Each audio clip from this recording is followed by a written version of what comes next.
Welcome to the east side. We don't wait for doors of opportunity, we just wait on when we gotta kick them in. Decatur, Georgia, or a den of thieves. Hidden leaves just to feed the village. Hidden leaves make them feel like ninjas.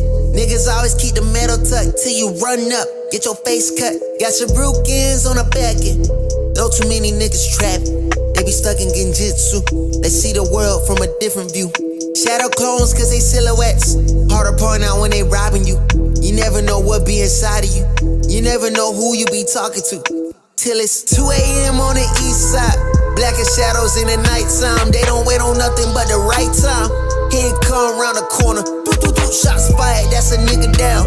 Sad, but this is normal around this town. I've been crying for my niggas found. I've been praying for my niggas down. Always looking for some progress. Try a nigga, he gon' regress. Locked and loaded, that nigga ready. Turn your brains into red spaghetti. I be looking for God here. Hopefully see that I'm trying here. Save my niggas cause they really lost. Tell them my niggas before you write them off. They say, Vic, don't you move on that side, boy. Both the crime rate and junkies stay high, boy. Scary niggas, they ain't see my vision and they see it, they want in the convoy. Stop by the corner store, know that it's kissing and let them watch windows pump gas for a bag and chill shot with the water. But no, they got size, I don't need no patchouli. I just want water. Start bitch with my brothers like Pops and Earl. We gon' turn Keller Road right into a Melrose. I might turn Wesley Chop to a motherfucking church. And they got them my people and teach them their worth. I don't need no appraiser, I'm knowing the worth of my property. They just sold out the cap, always a lot in the world and I'm winning it all. Like construction on this side, I'm taking my time. Now it's 2 a.m. on the east side. Up as fuck, no I'm writing rhymes. Late night, not an early morning like an alchemist. I'm turning into something. Shots fired, that's your nigga down. Sad, but it's normal around this town. Cause I'm calling, say you beat the charge. He can't wait to come back around. Other cousin calling, y'all must out. Say you heard prices went back up. I confirm they gassed up. Told them chill, though, cause we next up. People be looking for God here. My job is to teach them looking themselves. Say my niggas cause they really lost. Spitting for the ones they breaking off.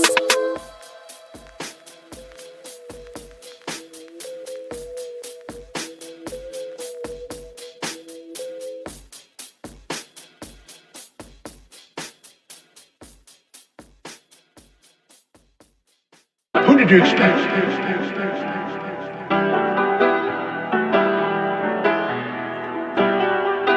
Biggest the what? Biggest the what? Biggest the what?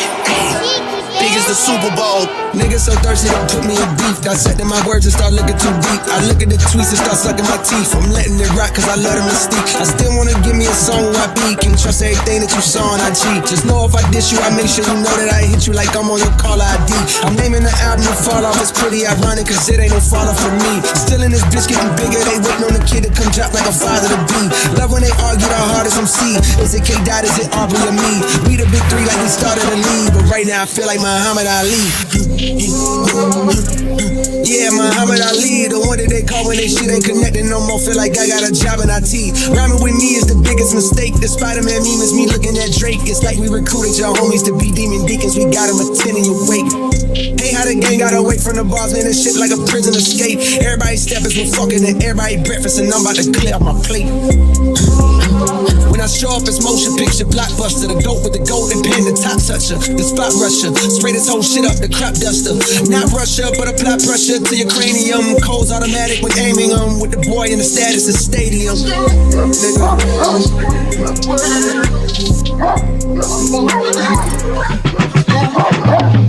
Big as the Super Bowl, but the difference is it's just two guys playing shit that they did in the studio. Niggas usually send they verses back to me and they be terrible, just like a 2-year-old. I love a dinner with some fine women when they start debating about who the GOAT. I'm like, go ahead, say it then. Who the GOAT? Who the GOAT? Who the GOAT? Who the GOAT? Who you bitches really rooting for? Like a kid that had been from January to November, nigga, it's just you and Cole. Big as the what? Big as the what? Big as the what? Big as the Super Bowl.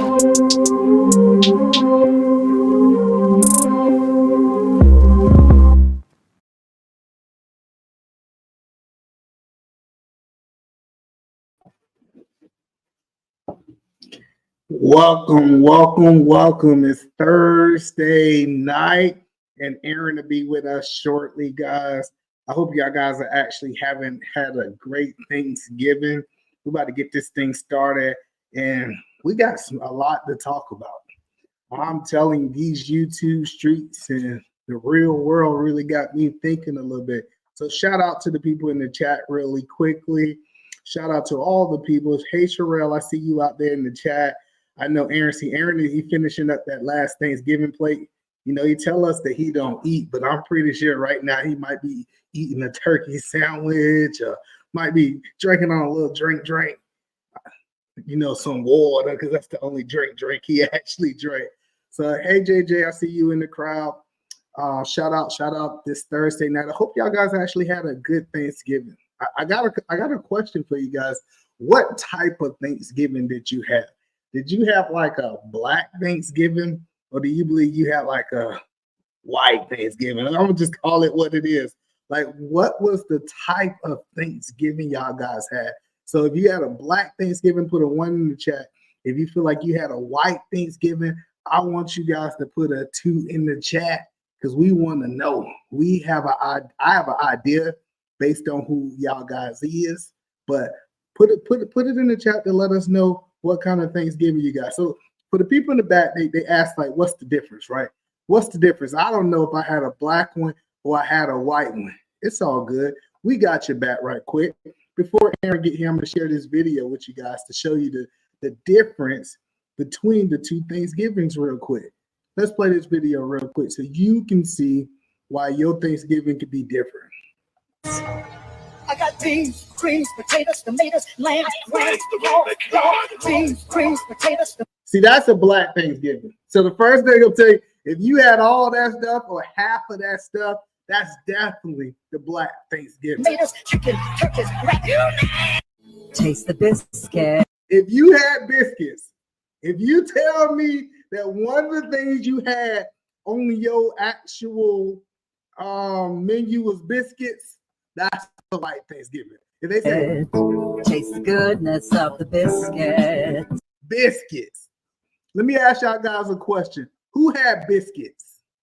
Who were some of the people on here that actually had some biscuits? Anybody actually had some biscuits?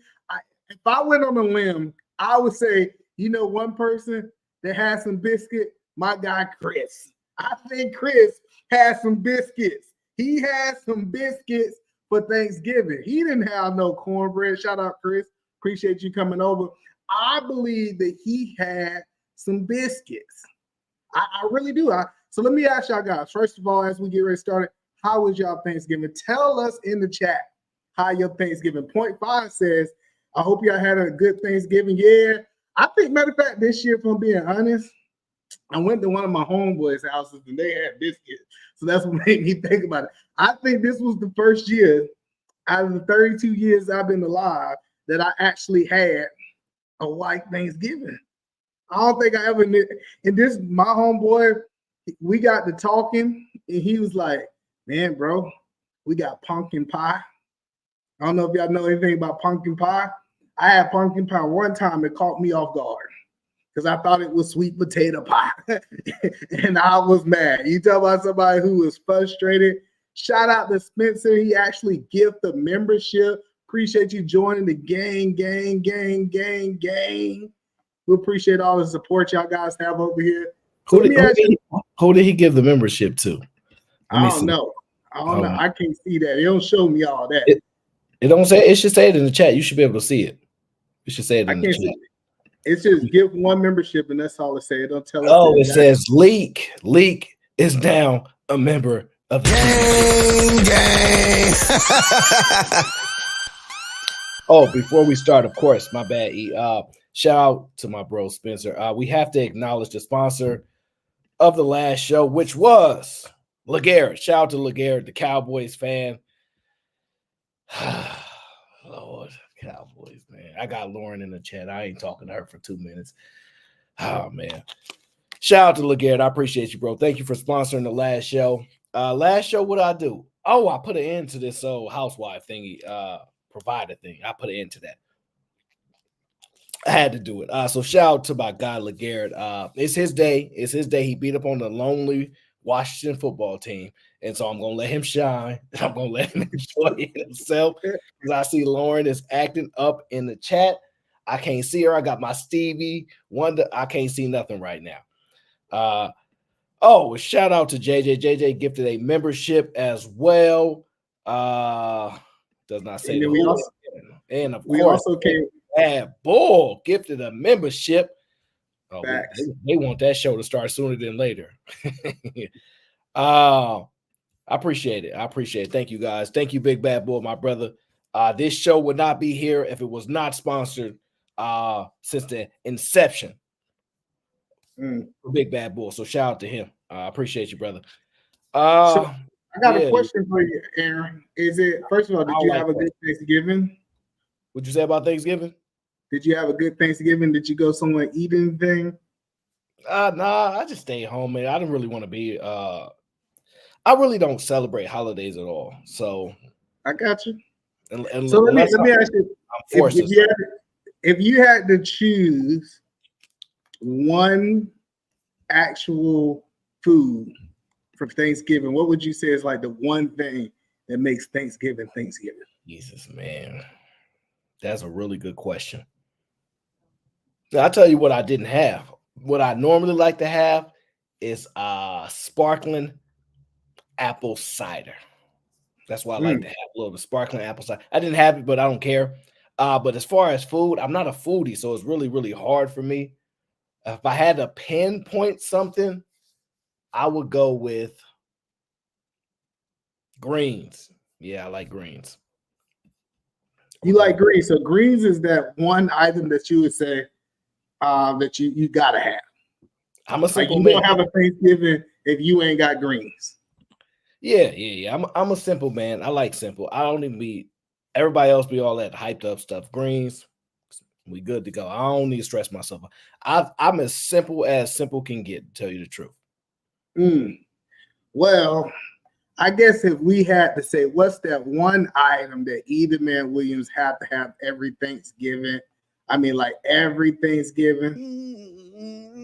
If you're not serving macaroni and cheese, do not invite me. Oh, cheese, do not invite me. Cow's blessing to us all. Do not invite me. If you're not serving macaroni and cheese, do not invite me. Oh, don't disrespect my day of thanks. If the word craft is in your macaroni recipe, do not invite me. Oh, I thought we were friends. I thought you liked me. Well, boss up, you must want to fight me. If the word craft is in your macaroni recipe, no, do not invite me. Oh, you just got demoted to bring in store-bought cakes. If your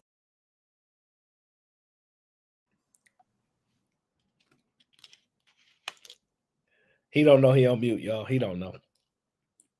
I unmuted myself and you must have remuted me.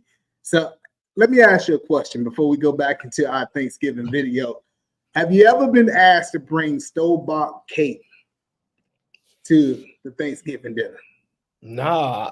I visited some people that's not black, but no, that hasn't come. When you got black family members, you don't never have that problem.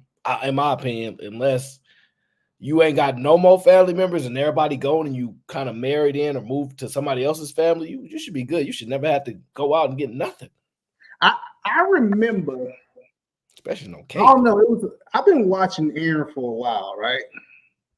And one thing that I remember is Aaron going on record saying something in the fact of, how did he say it?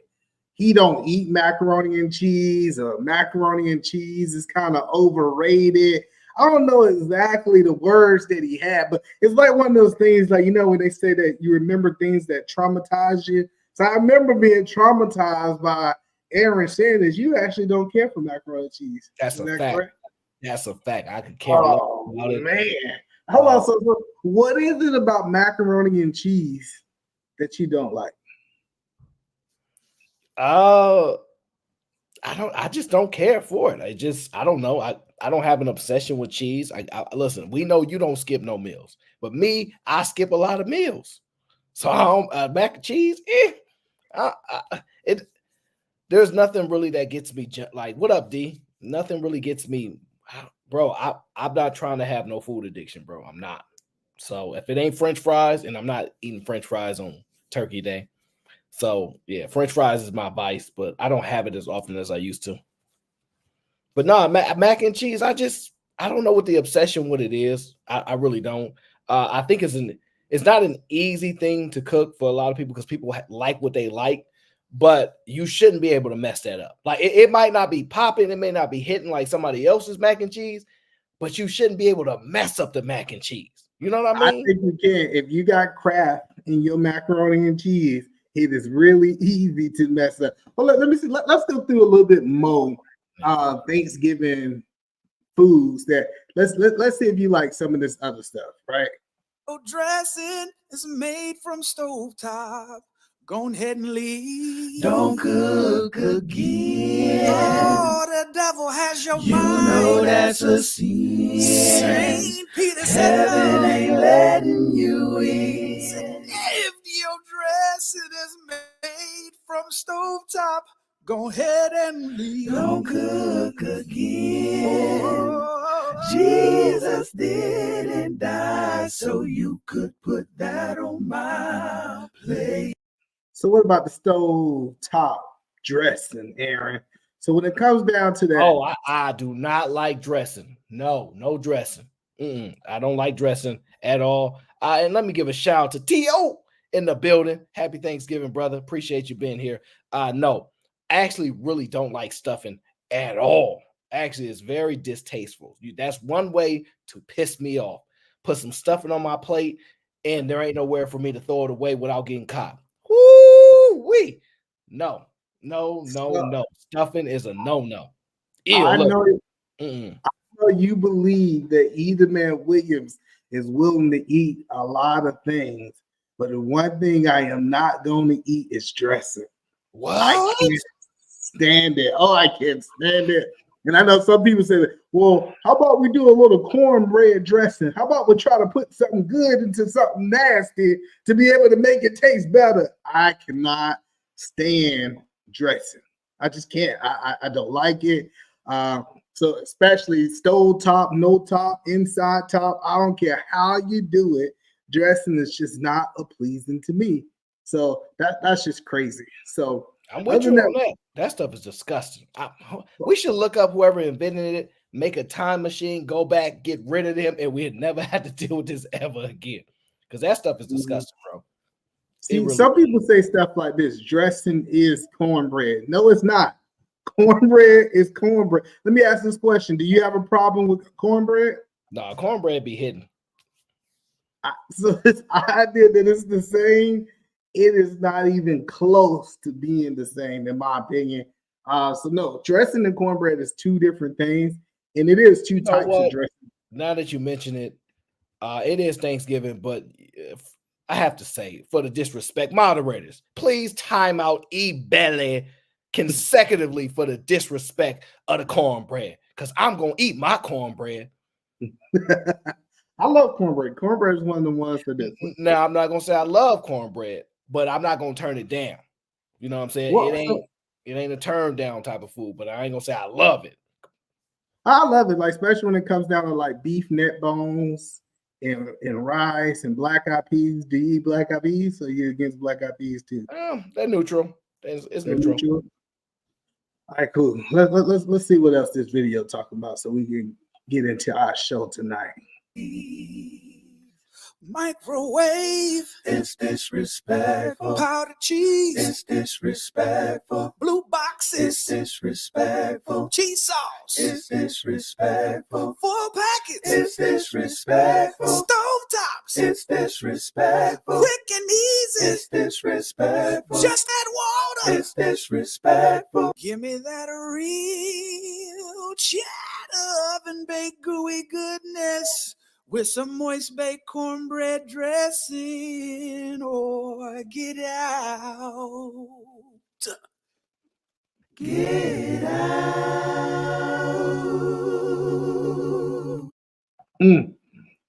So, Aaron, my question is: can you kick somebody out? Can you kick them out your house if they bring something that's disrespectful to the Thanksgiving dinner?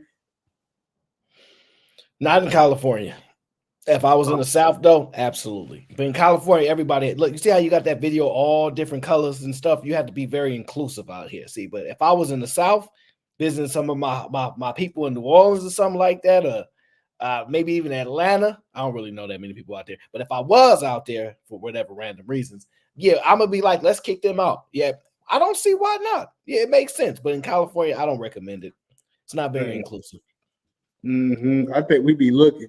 See, if you ever been to a black person's Thanksgiving, you'll hear something like this. Hey, who made this macaroni and cheese? Who made this sweet potato pie? They want to know who actually made it, because our mamas taught us not to just eat everybody cooking. And if you ain't qualified to cook at the Thanksgiving dinner, you listen, I think it's disrespectful if you leave with some of the food that you made. Like, especially if it's a large amount. If it's a large amount of food, and I know this ain't got nothing to do with Aaron. So I want you guys to understand this. If you made macaroni and cheese and you leave with a pan half full of macaroni and cheese, it was enough people there. Your food just ain't that good. I'm sorry that I had to be the one who bring this to the reality. But truthfully and honestly, you just can't cook as good as you think you can. Aaron, you think I'm off? No, I think that's the Southern in you, and we know you don't like to skip no meals, so I know they shouldn't be playing with your food. So I can imagine that, and y'all do a lot of jokes. We do a lot of jokes around here too, but it might be more serious for y'all in the South. I don't know. I mean, our game a little different, so I can see if somebody walk in crazy. Yeah, y'all getting on them sandals, all kind of stuff. So yeah, food got to be right. I'm not gonna lie to you. Yep, food got It's to different. be right. It's different when you're an adult too. When you're a kid, you got to just take. You just got to deal with it. When you're an adult, you can talk your mess now. I've been waiting 7 years to tell you them yams is just. You know what I mean? You know how you've been waiting to go off on somebody, but you don't want, because you had to sit at the little kids table. Now, you know what I'm saying? Money up right now. They know about you. You pull up. It's a different ball game. I truthfully and honestly believe that, in my honest opinion, that's the one time you can be truthful in the South. The one time you can be truthful in the South is if some food is nasty. When they say, "Hey, baby, how them double eggs is?" These double eggs ain't that good. It might hurt somebody's feelings, but if somebody tried to whoop one of my kids or get on one of my kids because he told you your food was nasty, or she told you that your food was nasty, I'm telling you straight up, that's your personal problem. You need to go back and redo the recipe because you just ain't got good food. So, quick question, Aaron. If somebody asks you a question before we get into the main topic of the subject, if somebody asks you what is a boy, what is a young man, and what is a man, what would you say? Like, what's the difference of those things? Typically, responsibility, right? That's the biggest one that jumps out to me. A young boy is somebody that's noticeably underage, someone that is still a dependent. Now, for a young man, I would say that typically range they probably hit you somewhere around high school, maybe sophomore year, freshman year. They're like, yeah, that's a young man, I guess, as you continue to progress there. But grown man, I'm sorry, I didn't catch the third one. Did you say grown man?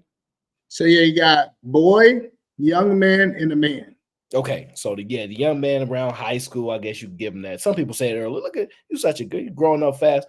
But I say high school, somewhere around high school, probably cut off around maybe early 20s. I say they look at a man sometimes it's a moving scale. I think it's based upon responsibility. But typically, once you hit about, in my estimation, somewhere around 26 and up, it can range down a little bit. That's when they kind of look at you as a man, and you typically start to have a lot more responsibilities there. But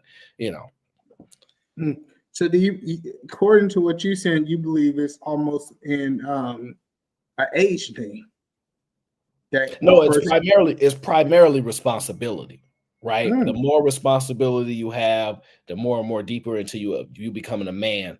But age plays a component to it because you can only have so much responsibility because a lot of the restrictions that happen. But I think it's primarily responsibility.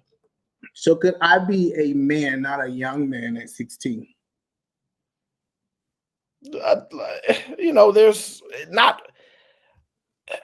kind of nobody gonna respect you as a man, right? So like we'll acknowledge that you're doing a good job. I see you, young fella, but no, like men are not gonna see you as a man at 16. Like they may acknowledge you, okay, youngster, I see you doing your thing. You're a grown, you think you're a grown man. They may say it in fun and stuff, but like truly view you as like an equal amongst men. No, they're not gonna view you that at that age. I believe it kind of goes back to what you said originally. If you are, say, for example, you 16 and you taking care of your siblings, your parents are no longer in the picture, you maintain the house, I think people will do it based on your responsibility. But I want you to hold that thought because I want to play this video really quickly. It talks a little bit about the three different things that we're talking about.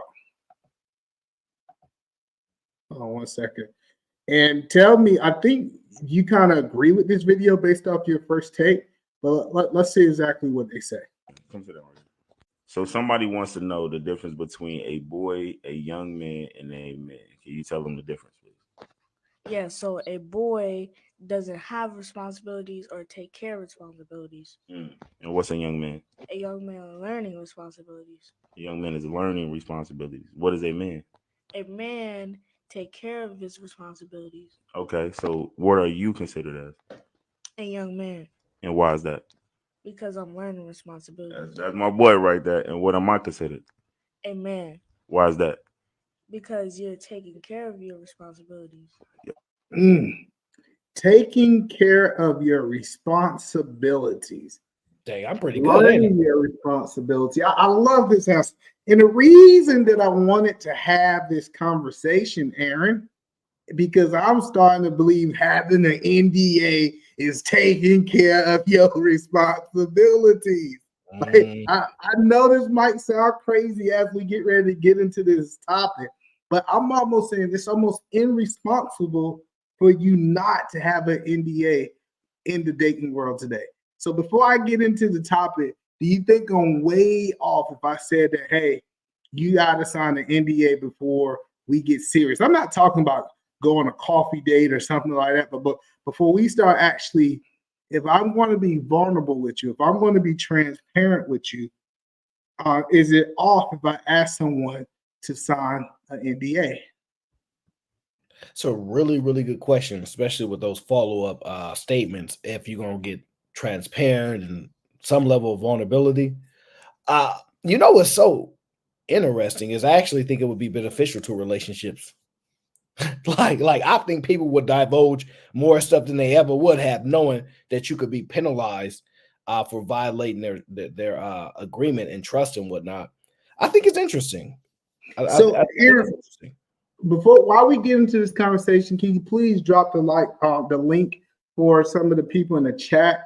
I really hope that we get some young ladies. I know sometimes they be scared to come up, but I really want to have this conversation with more than just us, right? Because what we're starting to see is that NDAs can actually stop you from getting yourself into a lot of trouble later down the road, right? So I think we're moving away from NDAs just supposed to be for celebrities, right? So I've seen a couple women in the chat. Let me ask you a question. If this was, so I'm gonna ask B-Love. So B-Love, if this is a guy that checked off all your checklist, I mean everything that you wanted in a guy, If you find somebody that had everything that you literally wanted, and he asked you, hey, check this out, for us to move forward in this relationship, I just need you to sign an NDA. And he said, hey, I'm willing to sign an NDA that I won't talk about you publicly. Is that something that you just saying that I am not willing to do? So my question is to the women in the chat before we dive into it, I want you guys to literally put a 1 in the chat if you will sign an NDA, and I want you to put a 2 in the chat if you're not willing to sign an NDA. And we're not talking about the Pookie. I'm not talking about the person that you don't like. I'm actually talking about the one that you want, the one that you always wish that you could have had that relationship with. If its only stipulation is for you to be able to be with him was an NDA, would you be willing to do it? What do you think they're going to say, Aaron? I think most of the women gonna lie and say yes. I think the men have no problem with it because they're better at holding somebody's actual secrets. They're less prone to blurting things out in an emotional state, especially if it's a violation of trust. They may blurt things out emotionally, but not typically someone else's information that they're withholding. But women, part of the reason half of them not getting married is because they don't bring up prenups. They should be giving prenups. Any man they with, oh yeah, by the way, prenup whenever you want it, I got you. That eliminated a lot of calls, but unfortunately, women are still yielding that type of leverage against men, and men are not falling for it. Just be honest. So I think to be fair to the people in the chat, Aaron, we should actually talk about what an NDA is, because I think a lot of people say, nah, I ain't signing no NDA because they don't even understand what an NDA is. So what I did is I was searching high and low. And I said what I want to do is I want to find out somebody who I think broke it down closest to my definition. And let's actually see what this guy said about what it is. What is an NDA? NDA, or non-disclosure agreement, is a type of agreement that will be signed between companies or individuals in order to protect their secrets and confidential information. What is very important for you to know is that before signing this NDA, you need to make sure that all terms and conditions of this agreement will be in a way that you can respect and comply with. Otherwise, if you set a time frame of 20 years, 25 years, you are bound by that date. It means that within that time frame, you are not allowed to share or discuss that information with anyone. I would suggest to you that an NDA should be always drafted by a lawyer, or at least get an opinion from a lawyer. So what he was saying in so many words, Aaron, is that an NDA should be something that you agree that you are able to do. So I don't understand when people say, I am not willing to sign something that I had to be a part of the negotiation process. So let's say 25, 50, let's say 100 years. Say, for example, if a person says, hey, for the next 25 years, what we do in the bedroom, what we do in our relationship cannot be talked about on social media. Do you think that, or cannot be talked about anything public, what we do that's supposed to be private? Do you believe that that's too much of an ask for people to ask for today, Aaron?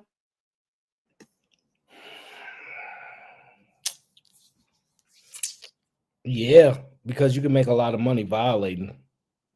You can make a lot of money putting it on TikTok, talking about your experience, what somebody did to you, this, that. It's a lot of money that's involved these days based upon people's relationship. That love and hip hop stuff is the Kardashians, these reality TV shows, them expressing private information, things like that, make them a lot of money.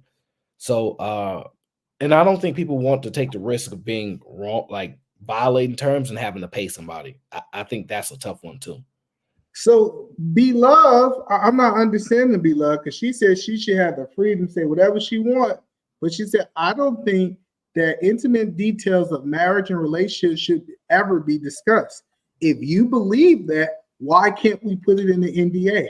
Why can't, instead of us having some moral code, why can't we agree upon these things in writing? I actually believe that it's a way of being professional. What do you think about that, Aaron?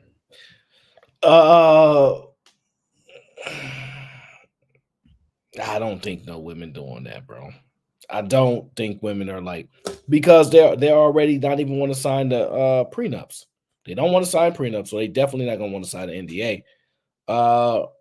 Anything that requires something, they're not into it. Well, I the reason I disagree with you, right? I actually think it's actually gonna put men into a better space, right? Because if I'm talking to a girl, obviously I'm married, so I'm talking hypothetically, right? But if I am talking to a girl and say, hey, for us to go farther in our relationship, I'm requesting that you sign an NDA. I send this NDA home with you. You can get a lawyer to review it, but this is just how I do business, right? If she say no, she don't want to do it, I don't have an emotional investment in her. It's easier for me to walk away from her than trying to walk away to somebody that I'm supposed to be getting married in 3 months to, or 6 months to. So I think that it'll be at the beginning of the relationship, and then you'll be able to already see what type of person this person is. I would agree with that. I think it's more beneficial to the men. I don't know if it benefits women. I just don't know. Well, I think it does benefit women. I think it benefit women if women. I think both parties should sign an NDA. I ain't gonna talk about you, and you ain't gonna talk about me.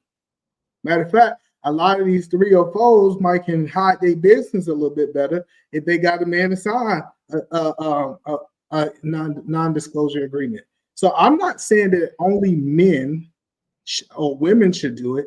I think that going into dating now, we live in a world of social media, and for people understand that they want to air it out. Like, one thing I saw is like this dude and this woman was having a hard time, and the girl was airing out all their business, calling him names on Facebook, talking about trifling, talking about that, and they got together 2 weeks. I believe that kind of stuff should be prevented, and it can be prevented with an NDA. I think Lori Harvey does NDAs or something. I think it was reported that she make people sign NDAs. Not sure if it's true. I think it was reported. Well, I think a lot of these women are doing it. I don't think it's just Lori. Matter of fact, I believe that it's more common than we think it is, right? And I know typically it might be people with money that does this, but let me see real quickly if I can pull up maybe something that supports this right here.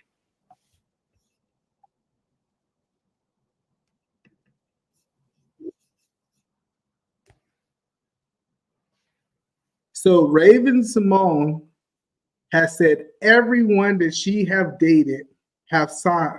Oh, you haven't heard nothing, did you?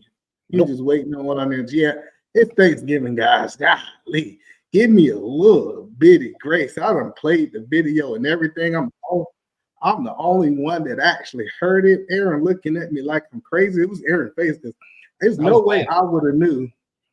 I would have never knew. So let's play this video real quick. It had to have an NDA signed. And when I started dating, all right, damn, Red, that goddamn. Red is like, please stop reading. Please, just go. That is so messed up. So at the beginning of this video, Raven Simone has said every person that she have ever dated have signed an NDA. So the thing with the NDA, people are like, oh, I'm gonna have to draw this up. If you get it right one time, you can reuse it. He can just change the name. The lawyer only have to do the NDA once. But let's go a little bit different and see what an NDA look like from a woman's point of view. Oh, yo, all right, go ahead, Red. Play the audio, yo. To get people to sign NDAs. And it took me a while to wrap my head around it because it's just very impersonal, but someone in our position needs to do that. At what point in the date or the relationship do you say, I have some paperwork for you? Before the naughty times come. So before the naughty time. So imagine before you decide that you wanted to be sexually with the person, right? Before you decide that you want to be vulnerable. I like vulnerable for men a little bit where I like that. Before you want to be transparent with a person, I don't understand. Now, I'm assuming people agree with me because people ain't coming up, right, Aaron? So I guess If they're not willing to fight the point, we're going to assume that they agree. So my point I'm asking is, when it really comes down to what we see is happening with a lot of wealthy men right now, wouldn't it be smart for them to have some kind of paperwork to be able to protect themselves? I don't know. I don't know if women actually have an issue with expressing their vulnerabilities to most guys. They typically don't. Especially when they meet certain guys, they don't have a problem with that because their vulnerability is celebrated. So in most cases, I would say either they're fine with telling you or they have something that they'll never want to tell you, in which they probably wouldn't, even if they signed an NDA. I think for men, it might be a little differently.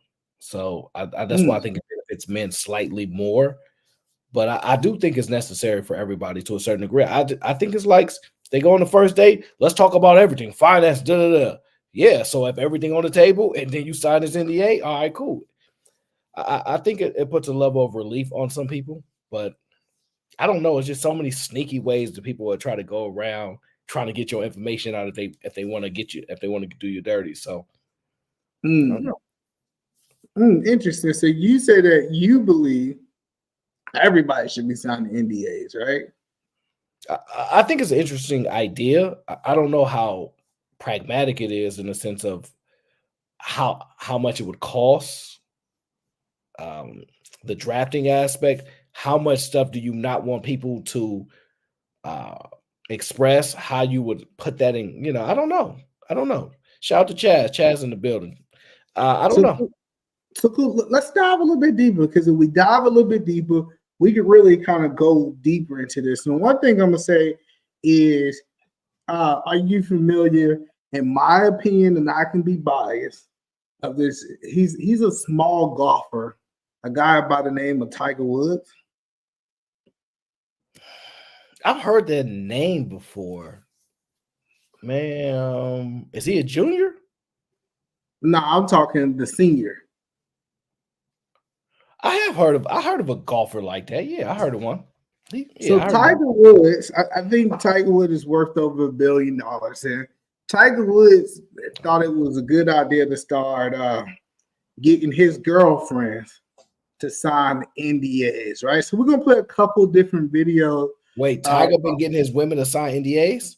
Yeah, Tiger said, "Hey, check this out. If you want to be talking to me," I'm just saying, Tiger said, "Hey, if you want to be talking to me, I want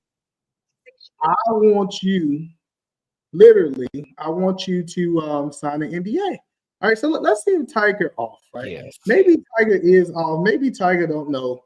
Maybe Tiger didn't learn from somebody busting out the windows of his car. Maybe Tiger hasn't been through the ringer. Maybe, I don't know. Let's go into it in detail, so we can actually see if Tiger Woods actually, is this a smart thing or is it a bad thing? So I'm gonna play this video real quickly so we can kind of dive into it. Relationship. Now, legal documents say they were together for 6 years. They broke up in October. He asked her to break up, and he asked her to leave the house, according to the defense. Well, she is saying, no. I had an agreement that I could continue living in the home. It was an oral tenancy agreement that I actually negotiated with the trust representatives, because the home. All right, before we dive a little bit deeper into this situation, let me ask you a question. Do you believe that someone should be, do you think it's easy to prove an oral agreement with someone? Easy to prove? No. Well, we know everything is possible, right? So if somebody said, "Hey, I had an oral agreement that such and such told me that I can live in their house," right? Let's dive a little bit more, right? So 5 years. So according to this little snapshot, I don't know if y'all can see it. So 5-year oral agreement to live, expenses paid, also $40,000 in cash misappropriated, and she's suing right now for $30 million. Let's go a little bit deeper into this Tiger Woods now. Home is in a trust, and he is saying, I invited you into the home to live there with me, but when we broke up, I uninvited you. I uninvited you. So hello. Do you believe, Aaron? I'm just curious that a person should have the ability to uninvite you to the house. Do I believe they should? Yes. Do I believe that happens in California? No. Not if they stay past a certain amount of days. Yeah. Hold on, let's talk about a little bit more because I think Tiger is smarter than the average person. Let's see how did he get this person out of his house. Hello. Let's dive a little bit deeper. And I asked you to leave. Now she is going on to say, and she's asking for an excess of $30 million in all of this. She's also stating that when she was still living in the house, that they actually took her belongings out. She was gone. They took her belongings out. They told her that she needed to pack her bags, that she had to take a trip. And so she went to the airport. At the airport, they said, you are now locked out. You are not wanted in that home anymore. You cannot go back to that home. Hold on. So he said, I'm sending you on vacation. Tiger, give me 1 second. Tiger said, hey, check this out. I'm sending you on vacation. I got my driver. What my driver is going to do is he's going to take you, he's going to drop you out. You go shopping. We about to give you this money. When she packed up her bags. She went to the airport. By the time she got to the airport, I don't know how far they stayed from the airport. Let's just say it's an hour away, right? By the time she got to the airport, he said all of her stuff was packed and it was gone. He had somebody else deliver the news that she ain't willing to go back. What do you think about that? Do you think that you think Tiger doing too much? I think it's a smart attempt. I think she gonna find a way to get some money out of him, though. Oh, you think so? Oh, okay. All right. So Aaron said that she's gonna find some type of way to be able to get some money out of him. So why do you think that she's gonna find some way to get some money out of him? If she knows anything about him, anything that he don't want to expose, conversations, threaten to write a book, something of that nature, yeah, she gonna probably get some money out. But if she asks for too much, she gonna get nothing. So it just depends. Interesting. Let's play a little bit more of this video. They had attorneys, and these are the trust representatives to help her negotiate a deal so that she wouldn't be left without a home. But she is stating they also misappropriated $40,000 of her cash. Now, that's the first lawsuit right there. The second one is because the defense was saying there is a non-disclosure agreement, and this has to go within that. There is arbitration. It is confidential. You signed it in 2017. Oh, hello. Hold on, Aaron. Because Aaron said she's going to get some money. Aaron told me that he believed that she's going to get some money. So 2017. We talking 6 years ago, this woman signed the NDA. She signed the NDA. We don't know what the NDA actually said, but she signed the NDA. Let's go a little bit deeper into what's going on with Tiger. And she is saying, nope, with this second suit just filed. She is saying this should be null and void because of two statutes. Okay. The Ending Forced Arbitration of Sexual Assault and Sexual Harassment. How did I know? How did I know that someone was going to be trying to get out of this NDA with sexual assault and sexual harassment? I'll just say, listen, she said that she told the lawyer, because first of all, she can't get out this unless she those things have happened. But isn't it, and I might be wrong, Aaron, isn't it convenient that a lot of ex-girlfriends are saying, hey, these things have happened to me, to be able to get money? So let me ask you a question. Do you think it's about the sexual harassment, or do you believe that it's about her getting kicked out of the house? I definitely think it's about her getting kicked out of the house, but also she wants some money. She wasn't messing with a man with money not to leave with no money. Like, come on now, she wants some money. let's play a little bit more. Let's play a little bit more of the video because I definitely want to see how they end this up. Act of 2021 and the Federal Speak Out Act. She's not saying anything else, but federal law says if you have allegations of sexual abuse, you can't do it in this secretive non-disclosure agreement environment. Yeah. Now, that's where we are at this point. But in the initial suit, she had to mark a box. Is this anything to do with sexual abuse? It was no. So between October and now, that no has become a yes. Yeah. And what this means, we don't know. So let me ask Aaron, because I know Aaron's one of the most educated ones of us, right? Right. So I we think highly of Aaron over here on the Aaron O Show. So when she initially filed this lawsuit, she didn't say nothing like this. But when she realized that the NDA was going to hurt her case, because one thing she realized is that if she didn't get the public, if she couldn't go on this media run, what we see a lot in these cases, I'm going to go on this media run. I'm going to leak all this information, and I'm going to get the public on my side. Since she couldn't do that, do you think that someone advised her that she needed to change her tune? Yes, absolutely. The sad part is a lot of women just want men to lose money. I'm just be honest with you. A lot of women like, yeah, he should pay you. Shoot, wasted all your time. A lot of women feel that way. A lot of guys don't agree with it, but a lot of women agree with it. So she'll get that sympathy just from them. But she didn't play these cards right, because even people that lie to themselves, and we know they lie to themselves, this is not good for her. She should have executed much better in the beginning. I don't know if she's going to be able to argue.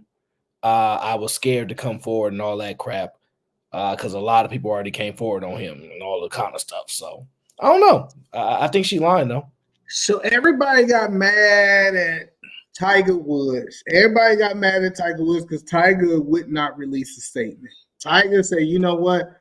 I ain't going to talk about it. You know what I'm going to do? I'm going to let my lawyers actually talk about the whole situation. So let's kind of see what his lawyers actually said, right? Because his lawyers actually did respond. Let's play the video. Lawyers for Tiger Woods have responded to 2 lawsuits filed by the golf legend's ex-girlfriend, Erica Herman. In court papers, they shoot down Herman's claim in her $30 million lawsuit that Woods broke a verbal agreement that allowed her to live with him. Woods' lawyers say the couple never had any such agreement. Herman is also asking a judge to remove her from a non-disclosure agreement, suggesting that she's a victim of sexual assault or harassment. Woods' lawyer denies that, saying she is only a, quote, jilted ex-girlfriend. A jilted ex-girlfriend.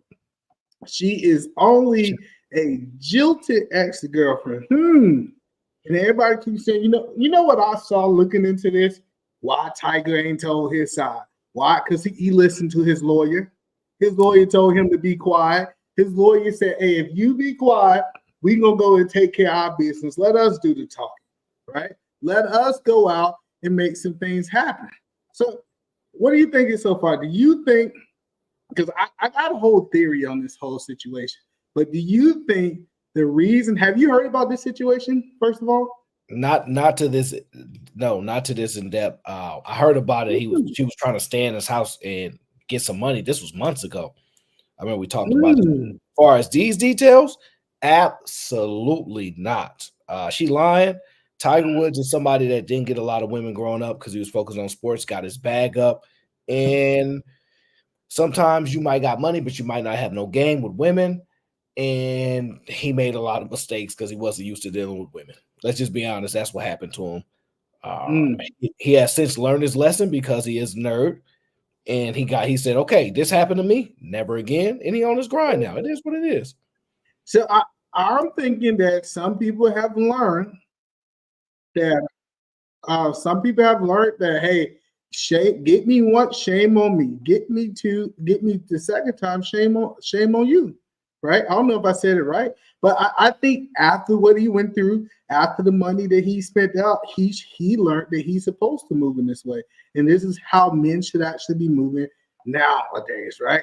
So let's listen to a couple more videos because I want to dive a little bit deeper in this topic. as we go into it. Let's see what she got to say, because I want to see if the women are willing to acknowledge the truth on what's going on with this situation. So let's play this video real quick to see what's going on. Tiger Woods has officially responded to his ex's lawsuit and some of the interesting claims. Let me give you a refresh. Erica is suing Tiger for $30 million for what she claims was him tricking her out of the house. And she's trying to nullify the NDA. In Tiger's own legal filings, it claims, and I'm just paraphrasing, that Erica is a jilted ex who wants to hash this all out publicly rather than working it out privately like she promised. His lawyers also state that the attempt to nullify the NDA is completely meritless. So hold on. She promised in the NDA, if I'm hearing this correctly, right? Did you hear that video? Or did I mess up again? Oh yeah, no, I heard it. She promised to work it out privately, like she agreed to in the NDA, and obviously she can't sway the public on her side, which is what happens in a lot of these cases. So I know we think that judges nowadays, they ain't really gonna respect, an NDA. They're not gonna respect this. You could get through prenups and all this stuff. Like, no, you can do all gonna respect them NDAs. They're gonna respect them NDAs. Oh, they not okay? Because I'm pretty sure that these same judges that we're talking about have NDAs of themselves on, and when they go out and do certain things, judges understand that they're gonna have people. I think judges are just like regular people. The reason we don't hear about it is because they understand how NDAs and different things like that work. So in reality, what it comes down to, I will be interested. The first thing that I will be interested in is to see a judge to decide that he don't want to uphold the NDA. Now that's because guess what? That means if my NDA is not good enough, that means the NDA that you have too is not good enough too. Because if you understand the law, it's a lot of stuff that you cannot that they cannot disclose in that field. So let's see a little bit more kind of what happened with this thing and how it got resolved. Favor of Tiger Woods today in regards to a claim brought by his ex-girlfriend for sexual harassment or sexual assault, but she had signed a non-disclosure agreement. So, with the judge ruling in Tiger Woods' favor, I just wanted to take a moment to share with you 3 top reasons why you should have. So, hold on, Aaron. Did she say a judge ruled in Tiger Woods' favor? So let me ask you this question, right? What do you think it sounds like is better, an NDA or a prenup? That is a really, really good question. Let me acknowledge the super chats. In the meantime, John, the analyst, says, I represent Chat Mafia. Who's Chat Mafia? Who's part of this so-called Chat Mafia? John, the analyst. He's always stalking people on Fight Club. T.O. says, Tiger Woods needs to watch Ena Man Williams' Thursday shows for help with the women. He might need to. He might need to. I ain't gonna lie. He might. Which one sounds like they're better? To be honest with you,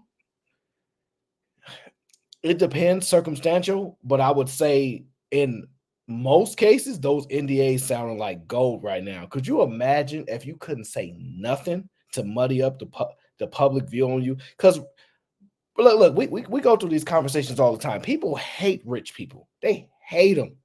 They can't stand their guts. So anytime you take money from somebody that's rich, they don't care.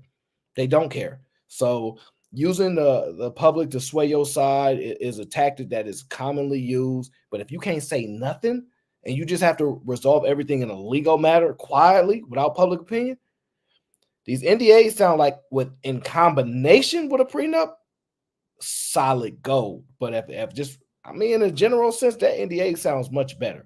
But the prenups, though, they might save you a whole lot more money than that $30 million. I'm saying though.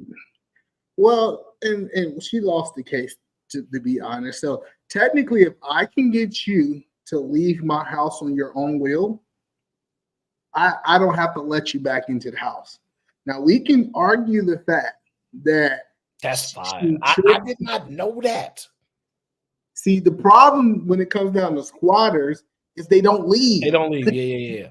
And then they're there. They never willingly packed their bags, because when he went to, she said she willingly packed her bags. She left, and that's the truth. And she said, no. I left because I was going on a trip. I left because of typically don't matter in coach. You left. So since you left and you did not have a legal contract, mortgage, different things like that, we have the right to say you're done. Your stuff wasn't there. You left. Your stuff was packed up, and they asked her. I read into this. They said, "Where would you like us to deliver your stuff, or would you like us to deliver it to the dump?" And they was reporting the lady. So no, I think it just comes down to, when it really comes down to it, I think men are putting themselves in just a bad situation when they say, "Hey, check this out. I'm gonna trust you in good faith." Trusting somebody in good faith, I'm thinking like, I don't even know if that's a good idea nowadays. Yeah, I agree. Let me shout out to the Cash App. To my brother Peter the Investor. He says, for the water fund. And excuse me. I got a Cash App from Arlise. She says, happy Thanksgiving. Well, happy Thanksgiving, Arlise. This is one Thanksgiving that just got better and better. Hopefully no haters is watching.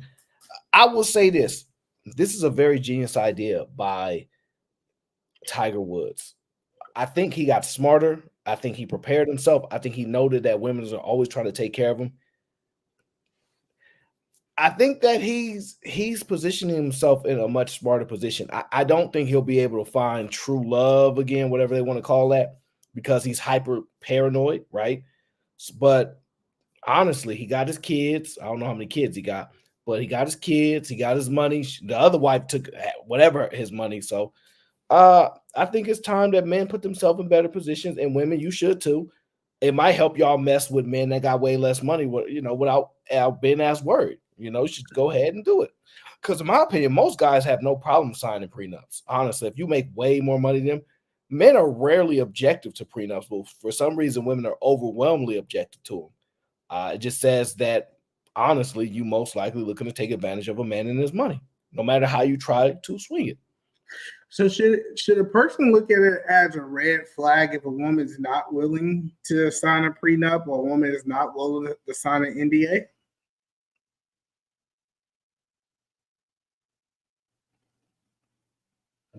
No. I couldn't say it's a red flag. I think it's a starter, though. I think you have to identify why. Because some people just genuinely don't believe in it because they think it's one of those precursors to divorce. Oh, you believe something's going to happen, and I'm not mad at people that think like that. I think so. That's just like a yellow flag where you kind of just slow down. I don't think it's necessarily a red flag until you guys have a conversation. They know this. You feel strongly about this position, and you're not moving forward. And then they continue to persist and say they're going to sign it. Same thing that happened with Steven Jackson, the NBA player that the lady tried to do on his wedding day and, basically try to screw him over. And he said no. So I think it's a yellow flag because it's fair for a lot of people to not want those type of things normally because it's not normal. I think it is normal. Listen, I know we have been doing business incorrectly because a lot of people say that marriage is a business. And if I asked a question, is an NDA normal in business? You say absolutely. You say absolutely, I'm going to use it. But then what we try to do is we try to say that marriage is a business. I know, of course, you're not saying this. I'm just saying what we done heard over the internet, marriage is a business, and they don't want us to perform the way that business actually perform in marriage. Yeah, no, I agree. I have heard that as well, but I do think a lot of businesses start with no assets, so outside of your own skill set, and I'm actually perfectly supportive of it. Honestly, I just don't think people want to do all that much because how do you explain to a woman, right? Because she's going to want to fight you on it, right? How come you don't want to get the courts involved and all this, but all of a sudden you want more courts involved? Well, the reason that I like the NDA is because the NDA, oh, here go these Cowboy fans. Listen, the NDA have nothing to do with money. Everybody didn't want to sign the prenup because they said, hey, we don't want to sign the prenup because the prenup might protect how much money I could get in the future, and I don't know your upside. You might be worth 1 million today, and you might be worth 1,000 million tomorrow, right? So this idea, in my opinion, and this idea of the prenup, the biggest pushback we heard about the prenup was that the money. The NDA have nothing to do with the money. It talks about you being a grown-up, and you should not, literally, you should not talk about the stuff that we do in our private.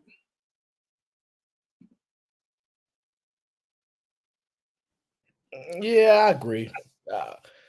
I still just don't think people want to deal with the courts. I'm gonna be honest with you. I think JJ's talking about it. People don't want to deal with courts. They don't want to deal with going back and forth. But there are some things you need to protect. So I'm a supporter.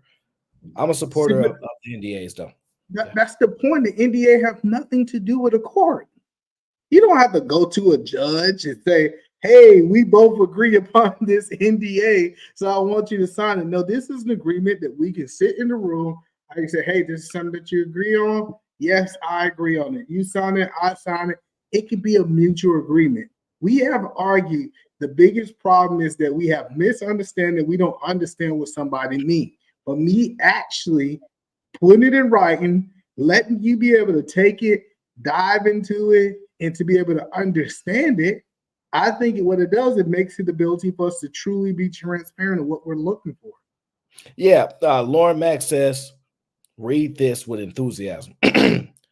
Hey, Aaron, how about them Cowboys? Exclamation mark, question mark, exclamation mark, heart, football. Let me explain something to you, Miss Lauren Mack. I'm sure you're very excited about beating a division team, but let's take a look at the teams with winning records versus you guys.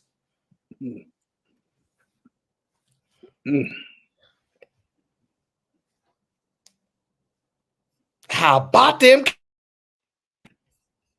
Dang. Lauren, everybody can't be great. It's not your fault that the Cowboys only can beat the people who are less fortunate than them, but we ain't gonna talk about that in detail. But yeah, so like, yeah, well, I really want to go back to that video because see, Aaron, I'm gonna tell you, I was waiting for Thursday night because Aaron thought he was slick. He gonna wait till it get real late on my show last Thursday, right? And he gonna try to bring up a video, and he gonna try to put me in the corner, and he don't realize that I played it back. I done rewatched this video, and Aaron was wrong. Aaron was so wrong. He had other people around to help him. He gonna try to tell me he got me, and I heard something that I did not hear before. And I want to go back to this video because I got time tonight. You know, yes, you know, he tried to put me on blast. Let me tell you what Aaron gonna say. Oh, you know, is it past your bedtime?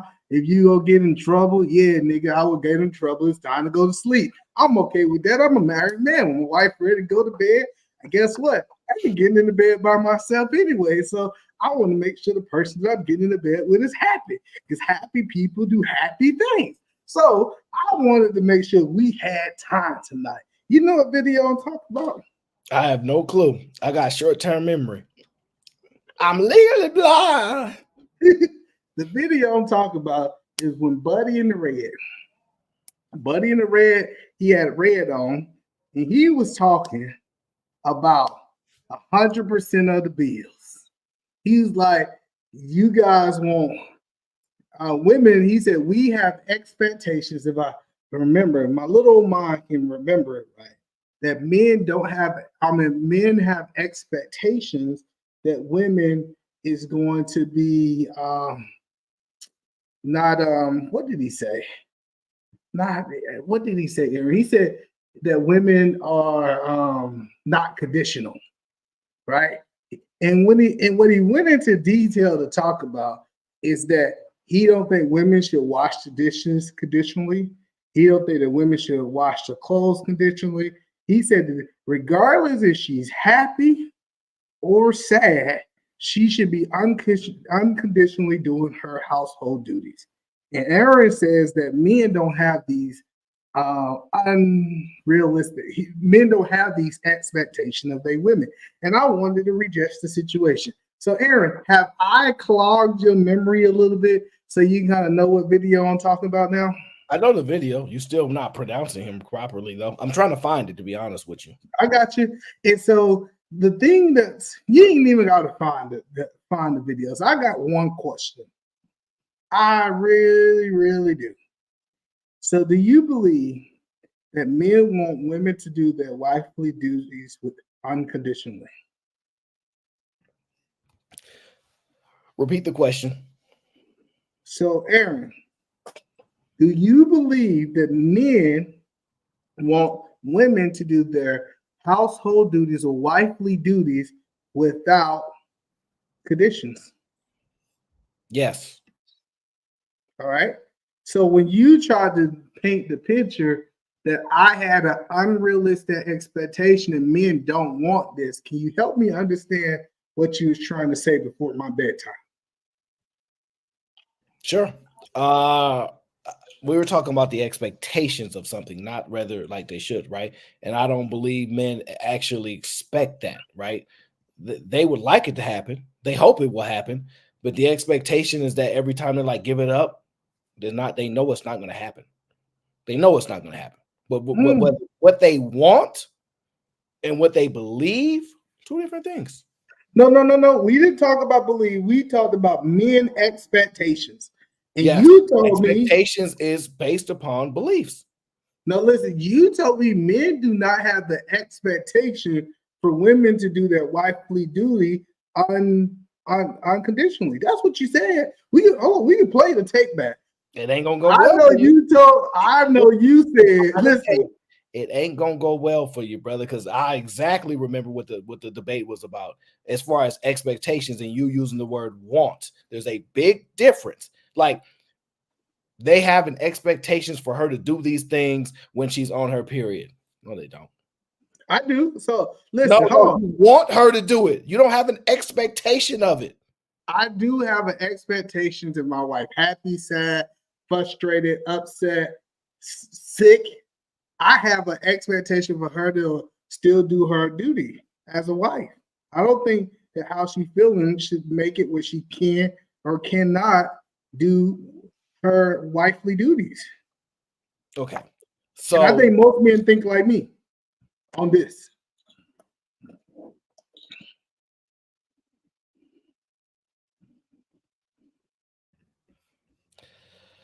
That might be true. You might think most men think like that, but do men believe that will actually happen? And here's the difference. See the difference? Do you believe it will actually happen as opposed to you wanting to happen, even if it's within your expectations? Do you believe it will happen?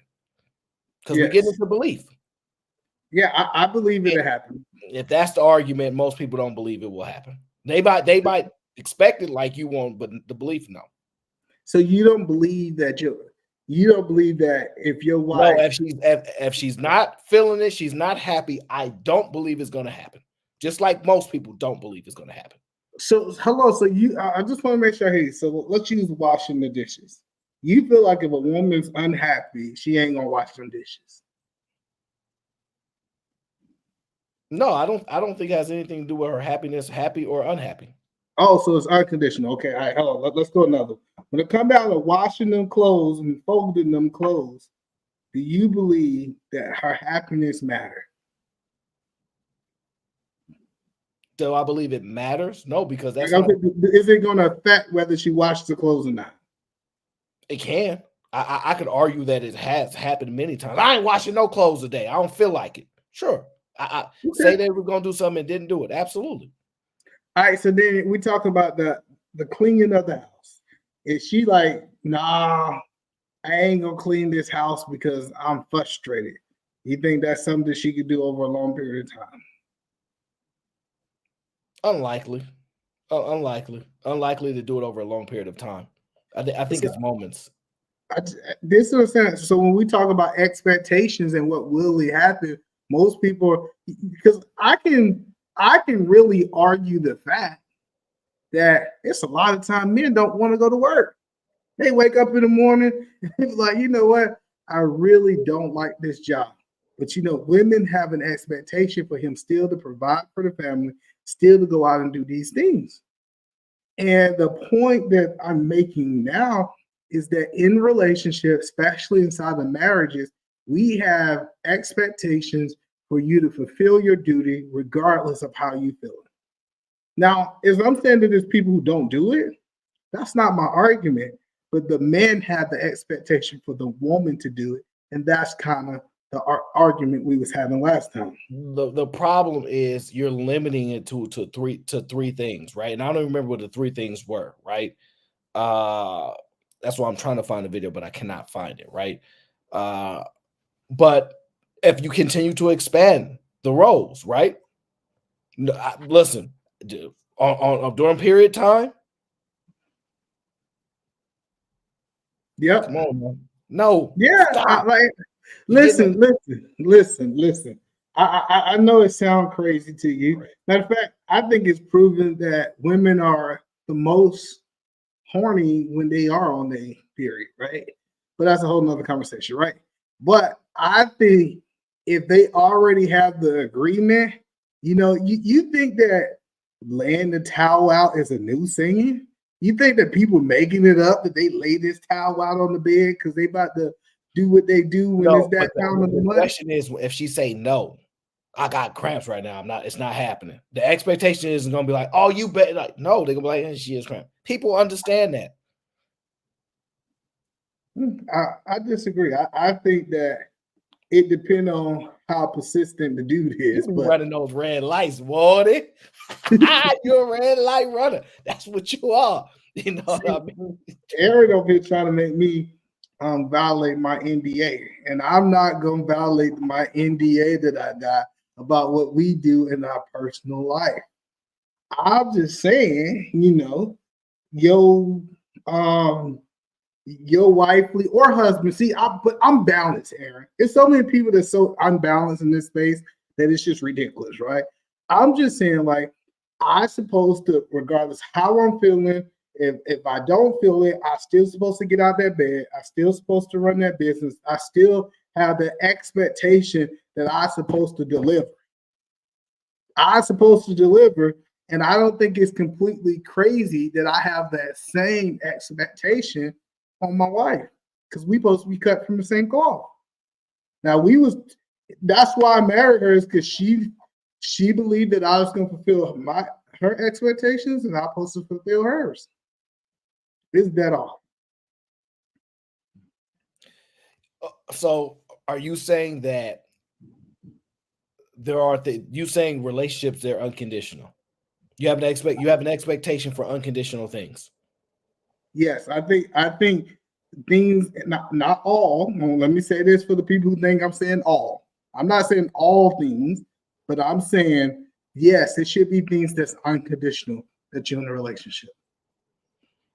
Let me give you an example.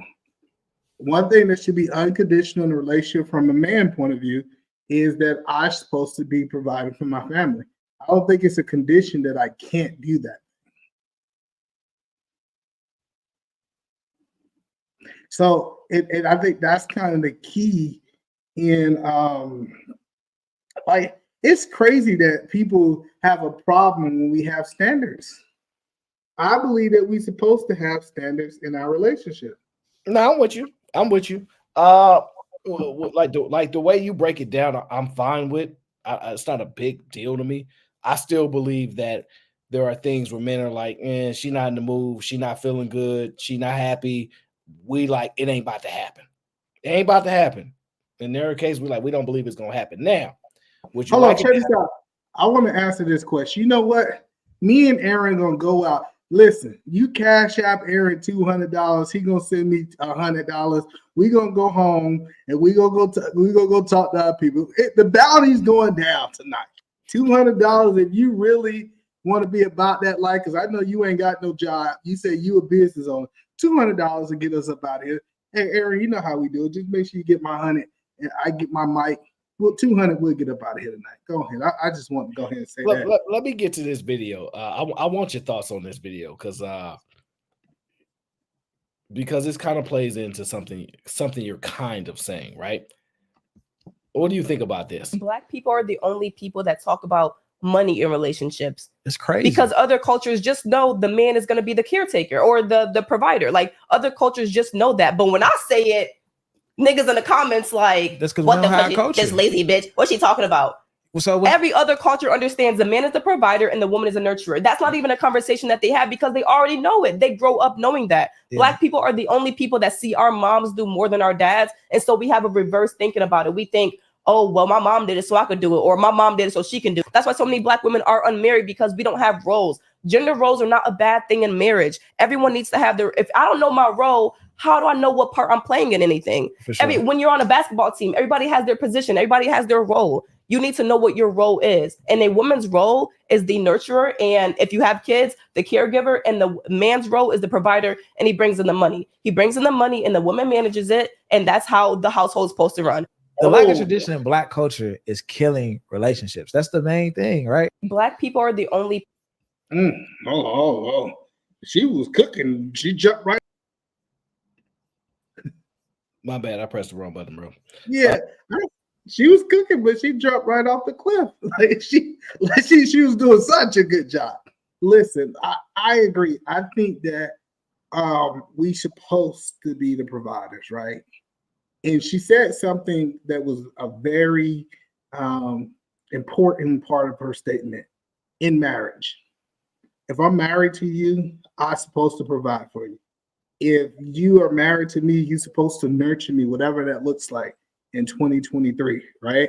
So I'm 100% for what she said. What I'm against what she said, because she started making stuff up at the end. At the end of what she said was, yeah, you're supposed to bring the money in and I'm supposed to manage it. Whoa. What other culture she been watching that this happened in, you know? Japanese culture. But aside from that, that's not American. So I'm game for it. Hey, we have gender roles. Everybody know I believe in gender. I think the reason a lot of people's relationships are so confusing nowadays is because people actually don't know what their responsibility is in the relationship, right?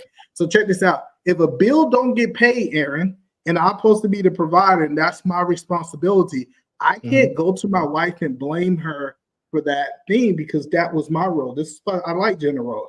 Yeah, no, that's fine, right? But the problem, see, the thing is, the first thing she said is Black people are the only ones that don't know this. Do you believe that's the case? Absolutely not. I think she absolutely was not. Yeah, so I think she was just speaking from her limited point of view. I think it's an American thing. Because we see a lot of white men that's not providing now. We like to look at the top 10% of the white men. The problem that I have, right? Because obviously she actually is pretty popular, right? She keeps popping up on my feed.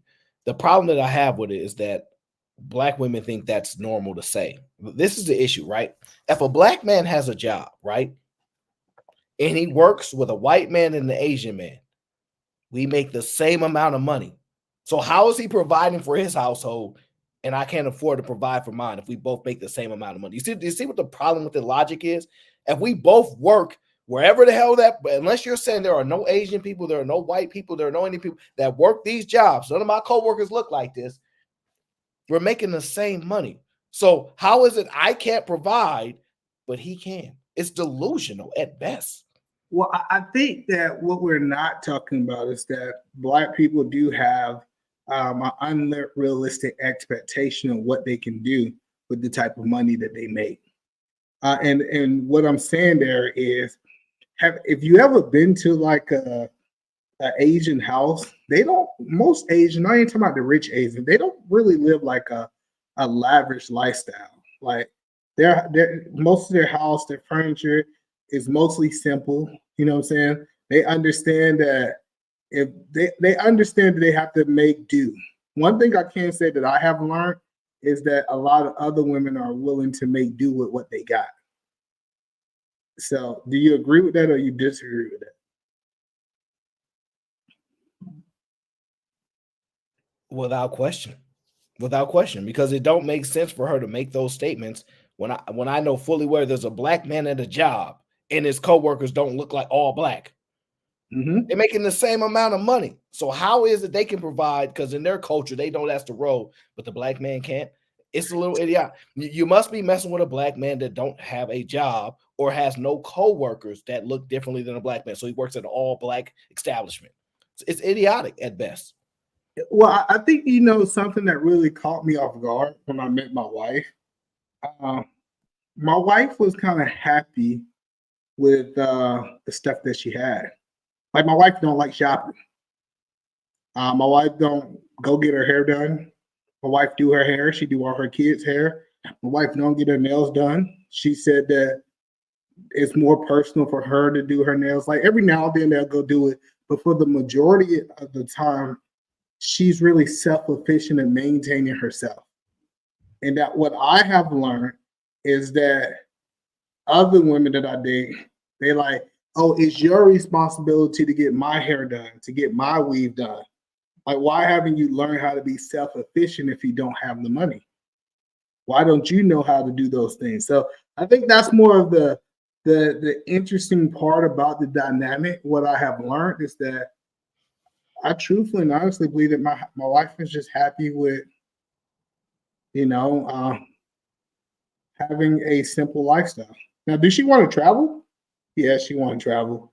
Does she want to do those type of things? Yes, she do want to do it. But why do a man have to be responsible for doing your hair? Why do a man have to be responsible for doing your nails? Why can't you do those things? And I think those are the questions a lot of people are not asking. Like, you shouldn't. If a woman's making 35,000, let's say 50,000. If a woman's making 50,000 a year, she shouldn't be spending, $1,000 for her hair to get done. That's crazy to me. That doesn't even make sense to me. Are you telling me all the women in your family, you can't find nobody to do your hair for $100? The issue is that it's saying like this is what's crazy to me, right? And this is my humble opinion, right?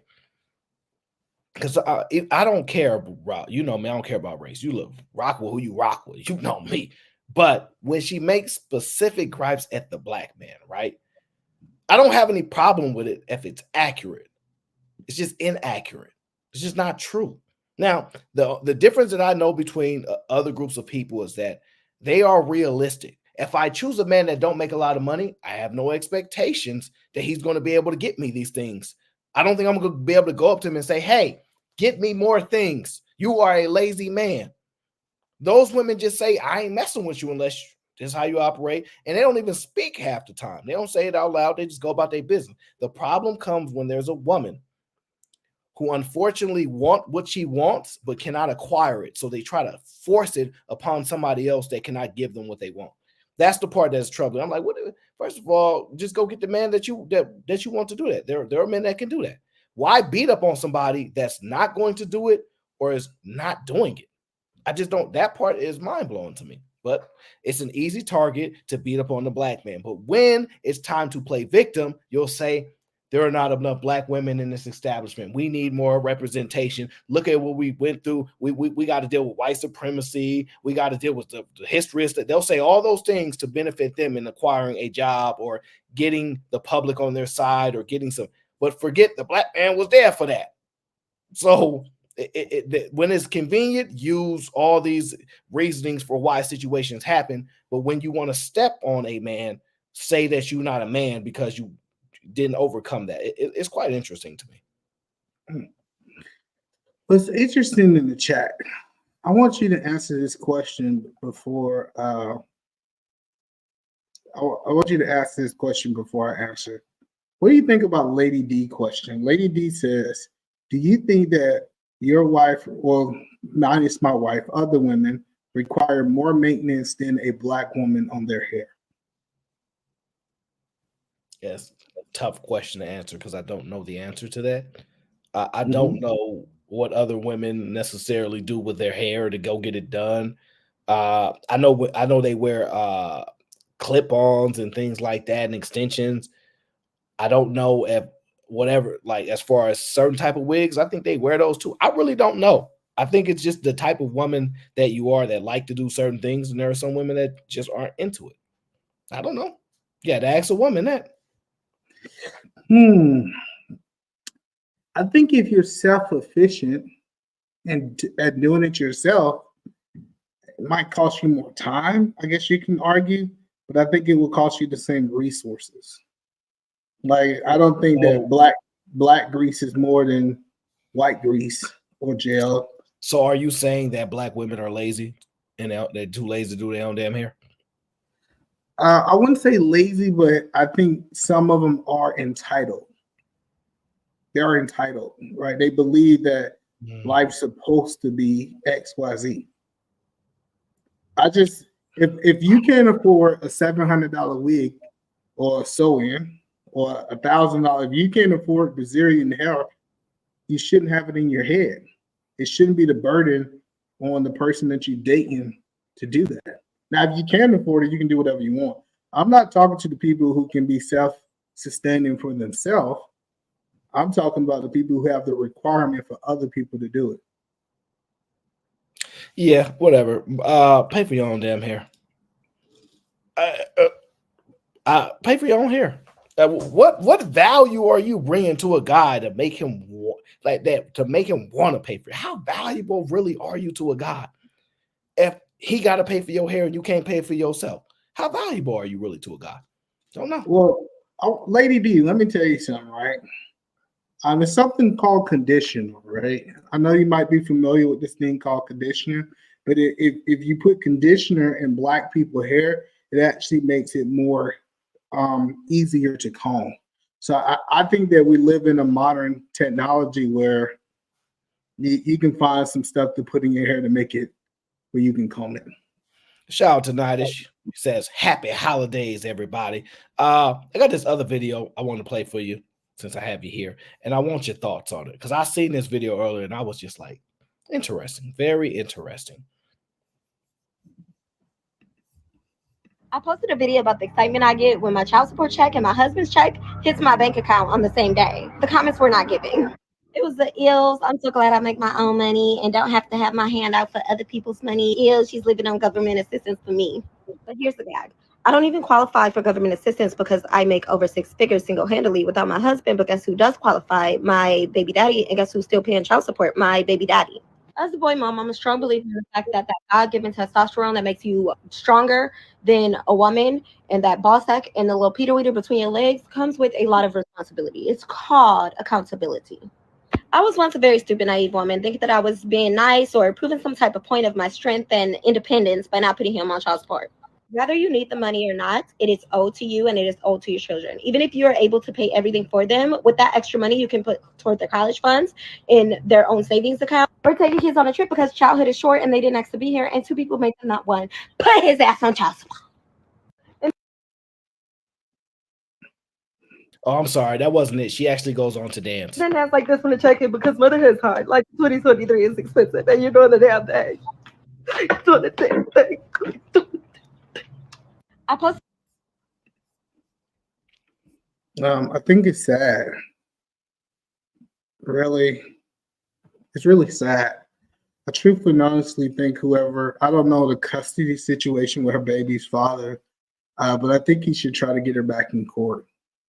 Because if he qualifies for food stamps, we're talking he made what, $20,000 a year, $22,000 a year, and she said, and according to this video, which I will play in court, she make over $100,000 a year, not including the money that her husband made. So it sounds like we need to reevaluate who pays what. And I don't understand the custody. I understand that he's not seeing his child and different things like that. I don't think that women are owed something just because they had a baby. And it's almost getting sad that women think that they're owed something just because they pushed out a baby, especially if she's making that much more money than he is, knowing that he's on the system. Well, she said the little Peter Whacker thing comes with responsibilities and accountabilities. That's what she said. The testosterone, the pediatric, all that comes with responsibilities and accountability. That unique thing pushes that off to you as opposed to anything on a woman's side, right? And that kind of stuck out with me. I'm like, so women have an acknowledgement of that men have accountability and responsibility, and they think that's mainly a man thing, right? When they want to claim victimhood, they'll argue and say other things, but in that video, that was not stated. Here's the worst part about it, right? This is the worst part I found about that. He's in such a bad position that he qualifies for that type of government assistance, and you still will want to take money from him. That's crazy to me. It's crazy to me. In my personal opinion, it's spite. The spite is, I wish I never had a baby with you, and I want to continue to step on your life and keep messing up as much as I can. That kid is not in need.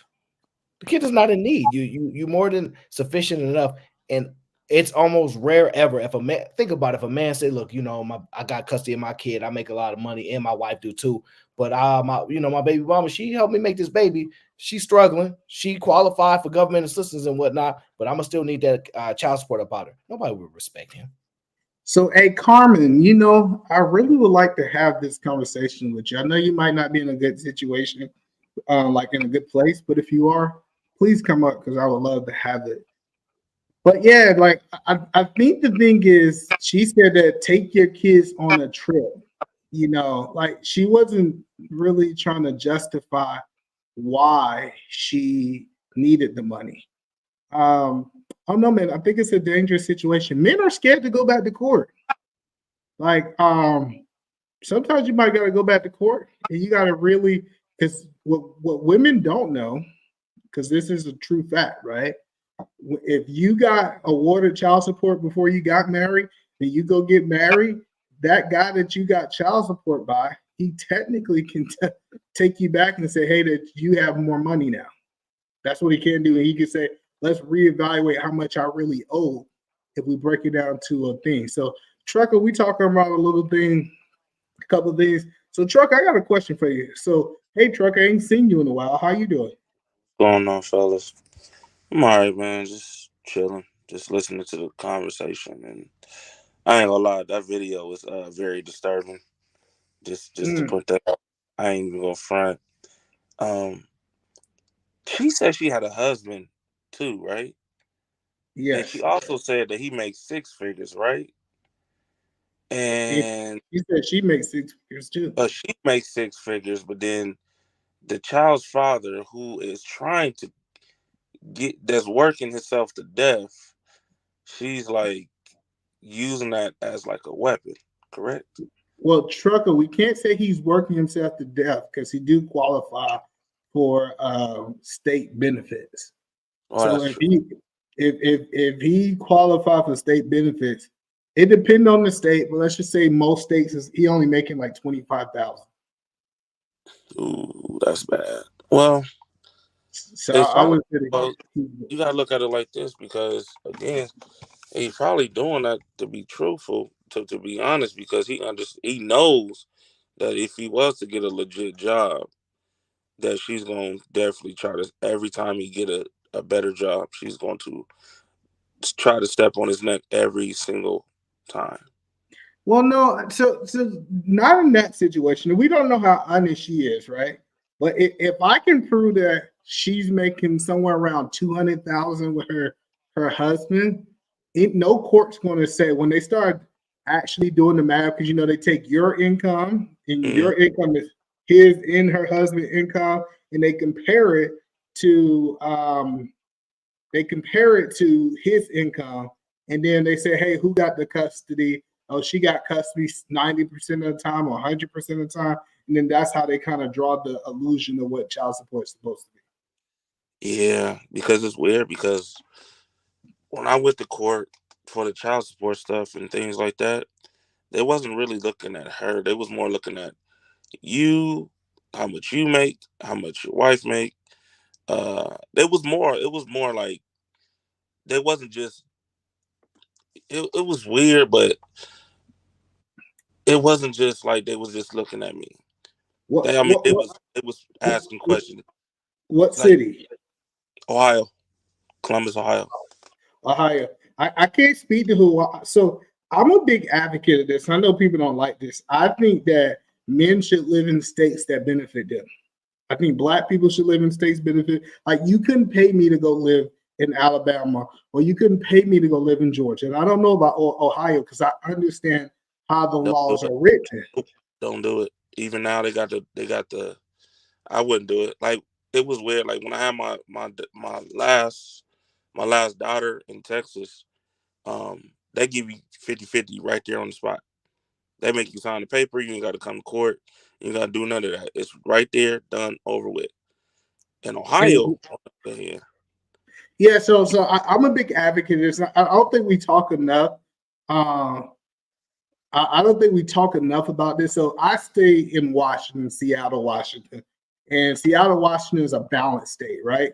So like if you don't have any kind of neglect or any kind of different things like that, they typically lean towards 50-50 custody. They take account of both people's income, not one people's income when they're thinking about child support. So what I kind of did is say, what cities actually favor marriage? What cities actually favor all these type things? And me and my wife was to go through that. And that's kind of the reason I chose to live in Seattle. The problem with living in Seattle is Seattle costs more money. So if you notice, when we go to states that it's really cheap to live in, they usually try to abuse men. States that it's more expensive to live in, you typically see that they're on men's side. So I guess you got to ask yourself what is more important when it goes down to where you want to live and have these kids at. I ain't never even thought about that.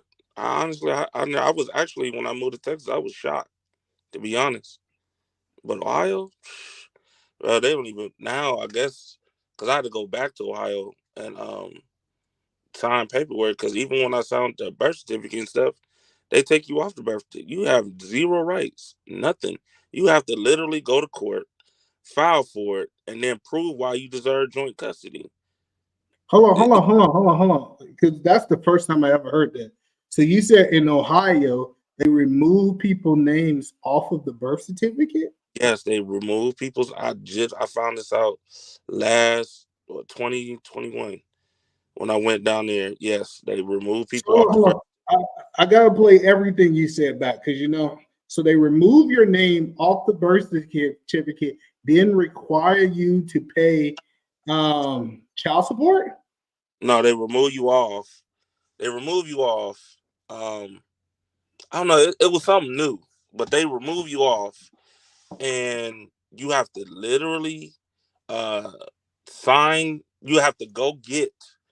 You and the mother have to sign this other piece of paper together after the child is born, after you signed it already in the hospital, just for verification. Or you can go. I guess because we wasn't married at that time, but I mean it's weird. Like if you're not married, they make you sign it, and then you got to go down and that. No. I get if your name have never been on the birth certificate, you got to go through steps to get your name on it. That's not what I'm arguing. I'm saying that your name was already on the birth certificate, and they say, "Hey, we're going to remove it and reprint you." Say this baby's 7 years old, right? Yeah, they did. Yeah, because I had to go get my son's birth certificate, and when I went back, they was like, "Nah," they literally took my name off, and I was like, "What the hell is this?" They was like, "Well, this is a part of the new law, and you got to get the paper signed, and she got to sign the paper." I'm like, "What the hell?"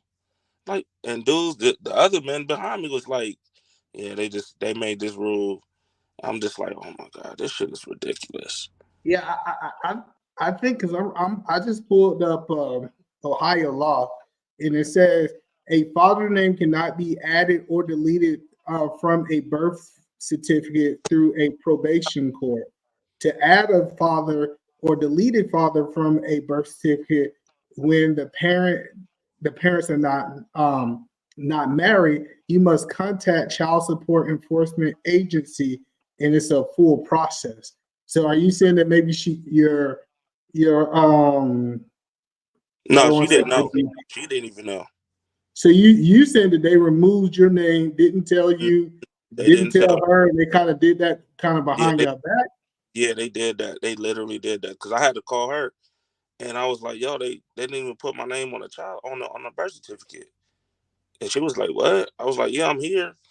You know what I'm saying? I'm trying to get the birth certificate because his birth certificate was down." I'm like, and my name's not on the thing, even though we signed the paper at the hospital. Yeah, So so then, now we can argue that your name was never on the birth certificate.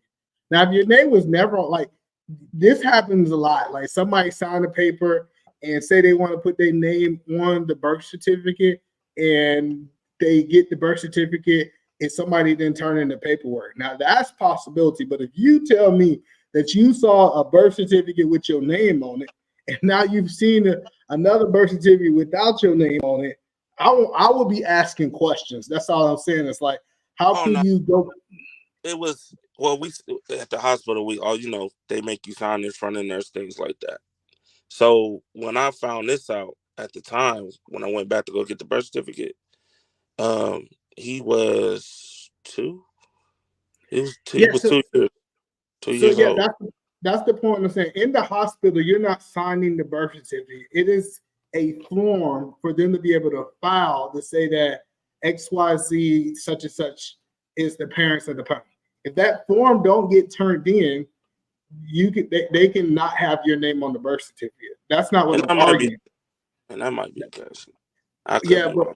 like you never been on the birth certificate. I can kind of see that. But what I can't see, the thing that I can't see, and I think I would have called my lawyer. If I have a birth certificate that said my child name on it and I was the child and I went to print something and they said they didn't have it, I'm gonna say y'all editing some stuff, y'all doing some stuff without our permission, especially if the woman says that she don't know that this happened too. That means that the state is going out editing birth certificates without neither one of our permission. I think that's what will make me have a whole bunch of questions. Hey Carmen, how you doing? I'm good. Hello, Carmen. So What's up, Carmen, Tucker? I'm so happy that you was able to step away from your Thanksgiving night, and be able to have a conversation with us. We appreciate you blessing us with your presence tonight. But Man, I don't got some you know how to questions. butter me up. I got some questions for you though. Mm-hmm. So did you see that video that Aaron actually played, or do we need to run it back? The one where I was saying y'all don't want these men taking care of their kids. Yeah. Oh, yeah. Yeah, that's the one. That's the one. The one you was talking about, a man should take care of his kids regardless about how much money she makes. Something to that effect. That might not be your exact words, but I remember you saying some stuff like that. So Carmen, let me ask you a question. If she's making six figures and she said her husband is making six figures, they're making $200,000, right? And this guy's making about 25,000. You believe that she should be getting a portion of his check? Yep. Can you explain that to the congregation on why As you to believe? why? Because he knew that how much money he was making when he had sex with that girl and got that girl pregnant. I like where you went there. So let's go vice versa. So say for example that the father had full custody of this child, boy or girl, whatever, right? Do you believe that the mother should be paying child support? Yep. And she should be, regardless, she knew how much money she was making. Yep, because she knew what she was doing when she had sex with that man and had that man baby. Okay. So then let me ask you another question. 50-50.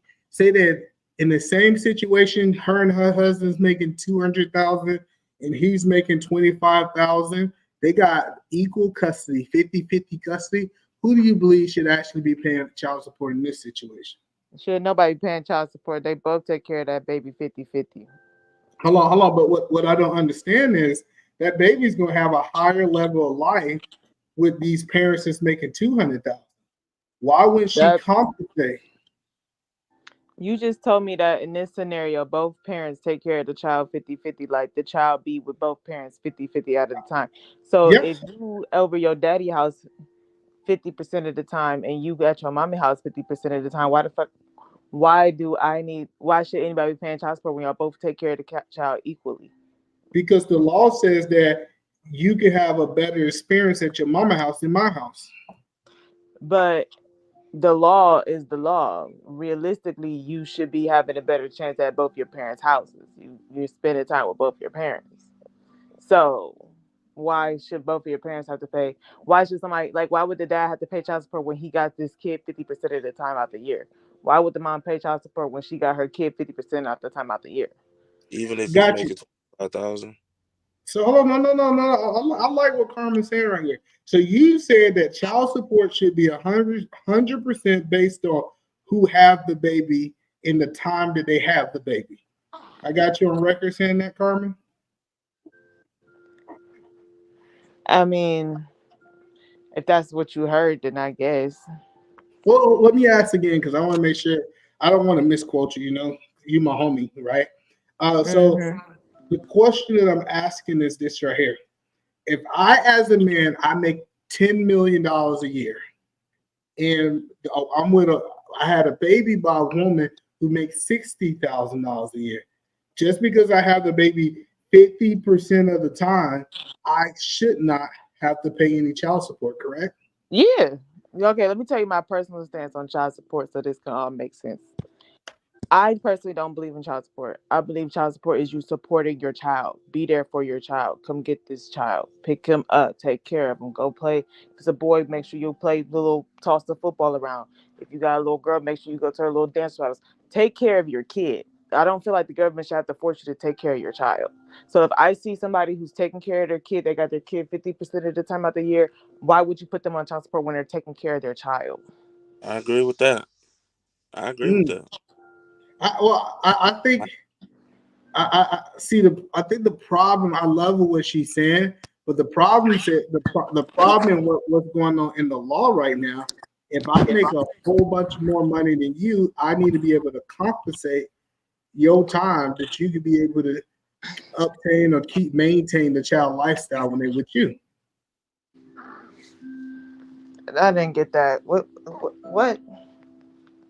So how the law is currently written is if I'm making $10 million and you making $60,000, I have to help maintain your time that you're spending with you because I make more money. Yeah, but if you are taking care of the kid 50% of the time, why can't she get her hustle on them 50% of the time out the year? So it's 100% on time. Okay, so Trucker, let me ask you this question, Trucker, because she entered. Do you think it's just on time? If you spend time with your kids, you should not have to pay child support? I believe if you doing what you're supposed to do with your kid, you shouldn't be on child support. Okay. Only time I think a guy should be on child support, me personally, or a woman, is if you're not really if you're not really doing anything. You just there, but you're not really doing anything. You're not taking care of the kid. You're not spending time with the child. None of that. Well, the interesting point that y'all making, I want to ask Aaron a question because I'm curious to see what Aaron thinks. So, Aaron, according to what I'm hearing from these two, child support have nothing to do with, where the kid live at, the clothes that they wear, the things. None of that's important. What's important is the amount of time that you spend with your child. Do you agree with that, Aaron? No. Okay. All right, but if I heard you right, Trucker, you do agree with that. I mean, when I'm talking about is I'm already buying clothes and shoes. She ain't got to ask for it, none of that. Or if she do, it's already done. You know what I'm saying? If I'm already doing all of that, exactly. If I'm really doing all of that, I should not be on child support. But the thing is, so you said whatever shoes. So as long as I buy my kids Shacks, I get Shacks, well, it could be khakis, different things like that. That should be sufficient enough. I mean, well, I don't do the Shacks. So what I buy, if I buy me some J's, my son's gonna wear some J's. That's just me personally. But I know mean, that. I got you, but that y'all kind of took this conversation where I wanted to go. So, Carmen, let me ask you this question. If that's the case, right? Why should someone spend $50,000 a month for a child support? shit. You said why should somebody spend? Why should a judge tell a person that they have to spend $50,000 for child support? I don't know, man. I'm trying to figure that out too. Perfect. Okay, I like that. Me too. I don't understand it either. Unless they go So- to a high price school or something like that, then I can see All right, that. cool. But So what you guys are saying that there should be a cap on child support? depending, let's see. No, hold on, Carmen. Hold on, I want to go to Carmen first. Carmen, should it be a cap on child support? And if you say yes, what's the most someone should have to pay in child support? Oh, Baba. Hold on.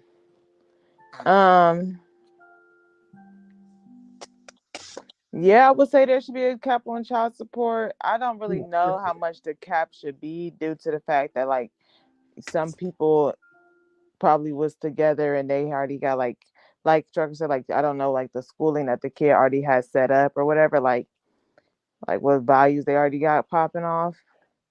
But I feel like for regular people, depending on your tax bracket, it should be some type of like, all right, bro, you're tripping. It don't cost this much. All right, cool. So what I'm asking is like, I know you don't have it, but hypothetically, what's the most somebody should have to pay in child support? Man, I suck with numbers. Just give me I know it's not like a set in stone number, but what's the most? Like if you really had to take care Like of the a child, month? a month.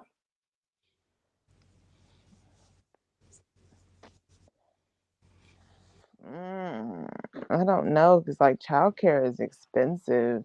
Like that's why you should take care of your kids so you can cut the cost. A month. All right, I don't know how to answer. I'm gonna just put it like this: if my homeboy came up to me and said, "Yo, my baby mama got me paying $700 in child support," I'm gonna be like, "But that's crazy." Oh, 700 is too much. Okay, I like that. Okay. I don't hang out with rich people, so I don't know what y'all got. I got you. I got you. 700. Carmen Smith. It's outrageous. I agree. If my homeboy came up to me and said, "Bro, my baby mama just put you on child support for $700," I'd be like, "Dang, got you. You fucked up. She got you one." Yeah. So, Aaron, what do you think? Do you think it should be a limit on child support, or should people be able, like, should we be able to say that it's a limit? And what's his name? Nick Cannon. Should we say Nick Cannon should only pay such amount for child support? Yes, we should. Absolutely. What do you think that limit is? National limit. Whatever the argument is, whatever the child needs should be consistent for every child. So there's a baseline. If the child needs to go to school, every child should need that. So everybody should technically have to pay the same amount if that's what the child needs. The problem is it's never really the needs. So because when you say school is free. It's a free option. Yep. In all states. So school is free. Okay, so school cannot be considered a need from a money industry, right? Then we can look at food. Okay, we can argue that if anything, we can go to food stamps because food stamps have drawn a clear line of what they believe how much food you need, right? So you can match that basically. Okay, and then you got like housing. So if it's how much should a man be responsible for housing of a child? Do you think any? You mean housing? You mean for the kid? Yeah. Yeah, he's responsible for helping with the housing. Sure. Yeah. You talking about him paying her bills? Is that what? Yeah, her bills. She stay with the mom. Should you be paying her bills? Nope. None. Aaron, what you say? Yes, no? Yep. All right, so he's supposed to do that. Carmen, where you at on this? Do you believe that he should be paying your bills? but not to specifics of the house that she in. There should be whatever the goddamn national average is. That's what she should get. If she chooses to live in a more expensive place, you shouldn't be obliged to that. So say for example, her rent mortgage is like $2,000 a month. How much is she got? Is her and her child standing? How much do you believe that the man should be responsible for that? Whatever the rate is, like in that city, whatever it is, do the medium, whatever you want to call it. He should be responsible for that and nothing more. If she chooses to live beyond that, that's her problem. I kind of get what you're saying. But my question is, we know that the average rate is $2,000, right? Okay. How much should he have to pay in that $2,000? Because remember, he still got to maintain his house, and she still got to come over to his house. So if the kid come to his house, how much do you believe he's supposed to be paying out of that $2,000? Well, I guess the way you put it like that, if they have 50-50 custody, right? Because I'm thinking if she has full custody, he don't have it, right? If they have 50-50, he shouldn't have to pay nothing. All right, so let's say for a fact that he have 0% custody, right? Out of that $2,000, how much do you think is his responsibility for the child? Half. Yeah. So if he's not getting his kid half the time, meaning he don't have 50-50 custody, he should pay half of wherever his kid have to stay. I just think that it should be broken down based upon not where she wants to live, wherever the city is, whatever the rate is, whatever the bottom of that is, that's what he should be responsible for, half of that bottom. Shout out to Harrison, my guy, I appreciate you. So Trucker, if the national rate is 2,000, I mean you need to pay your baby mama $1,000 a month to pay half of that rate. Nope. No. Nope. Okay. Carmen, what do you think? Nope. Should a man be paying half of a woman's rent if she got a child? I low-key agree with Aaron. So I'm trying to figure out where Aaron got this half from. So we had a baby. You got a 2-year-old, and this 2-year-old got to pay half of their rent. Like she's not using the lights. Hold on, that 2-year-old is not losing lights. They're not even living. That 2-year-old might got a space in the house. I'm changing that baby diaper in the dark. Your responsibility. Your responsibility. Listen. Whatever the lowest number is in that particular state, city, whatever it is, when they break down all the numbers, whatever the lowest number is, whenever they get to it, he's responsible for half of that. See, the reason I don't like that, Aaron, and I think you're wrong about your perspective, is because you saying that she's not responsible paying for anything to the child, because the $1,000 she paying is for her. The $1,000 that he paying is for the child. How much is she paying to take care of the child? The child stays with her, basically. I wouldn't even say indirectly. The child stays with her, so he's connected to where her well-being is, regardless of whether you like it or not. The child has to stay, or because you don't have. If he had custody 50-50, he should pay nothing. But if he I got what you're saying, but the point I'm saying is, if we take that $2,000, $1,000 is for the child, $1,000 is for the mother. Okay, she's responsible for herself. Why she is not responsible for half of the child's staying place? So what your argument is? It should be half of a half. Yeah, because listen, she got to pay for herself, and if I go with this model, not saying that I agree with it. We're both 50-50 parent. So I should pay 50% of the 1,000 and she should pay 50% of the 1,000, which means that we're paying 50-50 of the child. Yeah, okay, yeah, that makes more sense. I see what you're trying to say now. You're saying she had to stay there in the first place. So that's where she chose to. So whatever it costs her to stay there, it should be half of the half because you pay for half. Yeah, okay, I'm with that. That makes sense. That actually makes more sense. I actually think we should do a different type of math, right? I think we should find the average price of a 1-bedroom, right? A 1-bedroom, and I know this is a little bit more complex. Say if a 1-bedroom is $1,500 and a 2-bedroom is $2,000, right? I think she should be responsible for whatever it would have took to maintain herself at $1,500, and then that $500 difference, they should split it half and half because that is what it costs her to get an additional bedroom instead of the 2-bedroom. So you mean him paying like $250? $250. I think he should be paying like, $250. because if we All take right. away the I'll deal child, with that. in my mind, if I took away the child and she had to maintain herself, she what we gonna argue? She went to a 0-bedroom? No, she would be in a 1-bedroom. So we need to know how much is the upgrade cost. The upgrade cost from a 1-bedroom to a 2-bedroom for this kid to have their own room. Now we're looking at it roughly about $500. She's 50% made this child like me. So now she get to pay 50% of what the $500 and I pay 50%. Now I should be paying somewhere around $250 for her to live. I think it's simple math.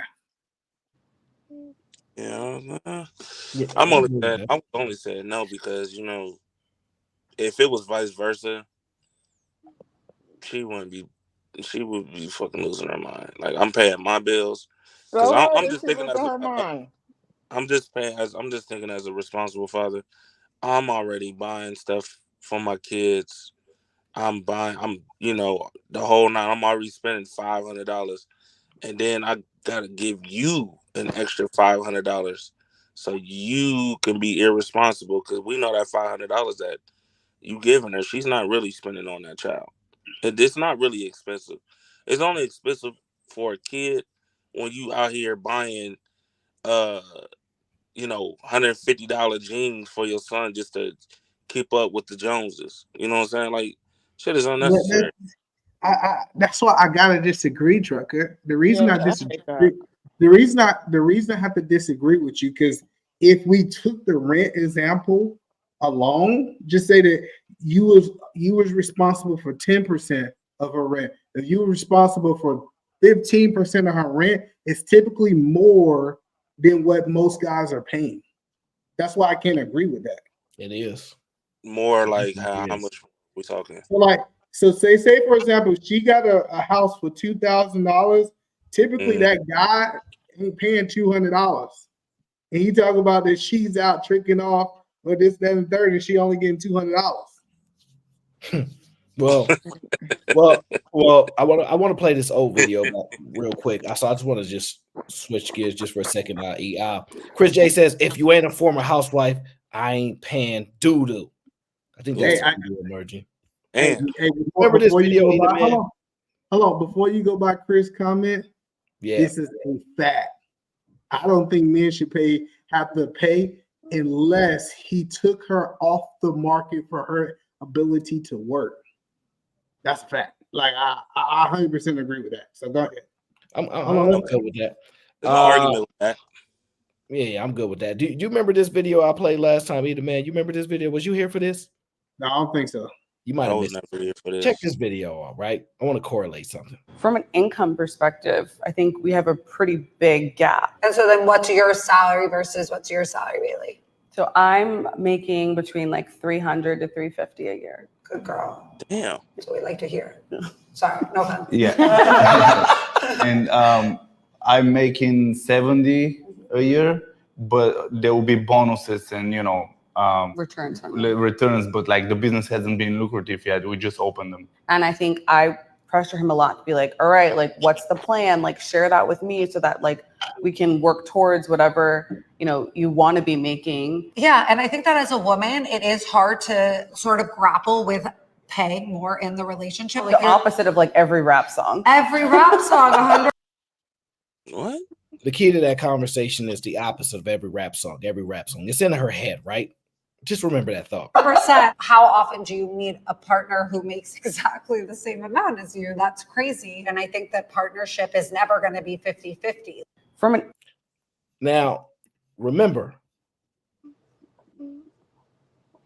this. The lady earlier said black people are the only ones that don't know the providers and who make the money, right? So here's a man, right, who's dealing with a black woman.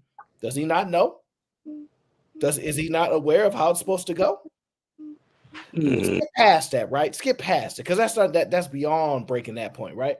She said, like every other rap song, the white lady signed with it. 100% rap song.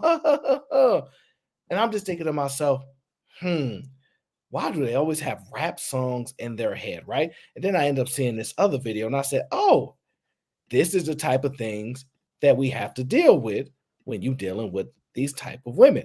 Listen to this. Listen to this. Someone flies you out to Miami. Is he obligated to get the cat? Depends on the nigga. Elaborate.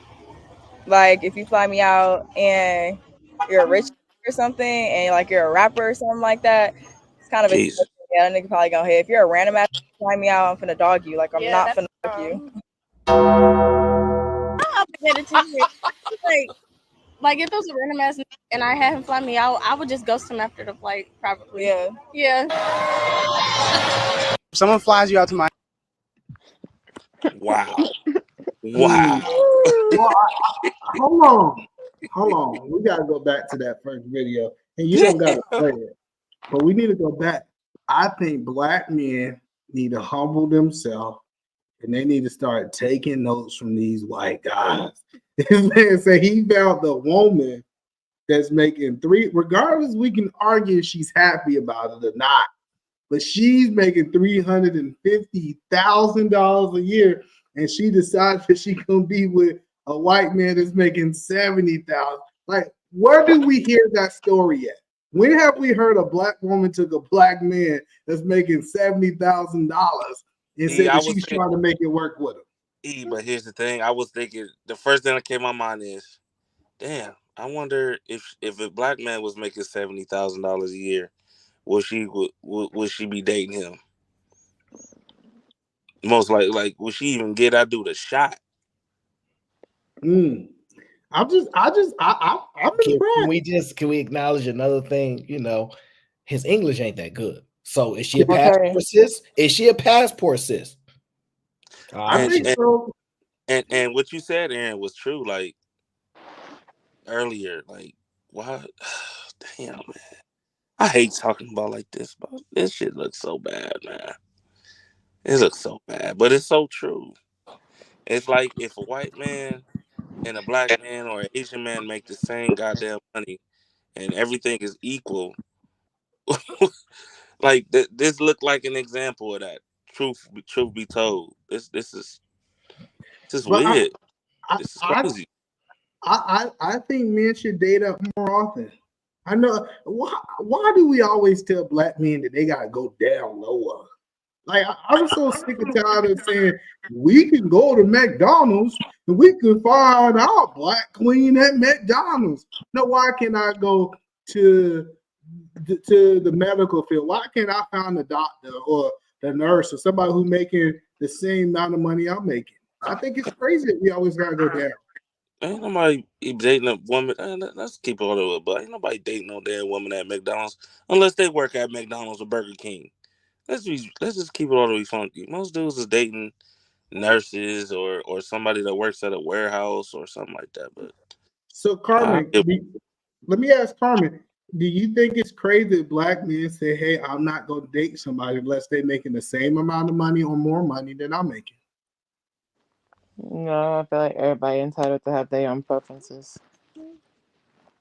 Would you be open to dating? Well, I know, say if you were single, I don't know if you're single or not. Would you be open to date somebody that you make 5 times more than they make?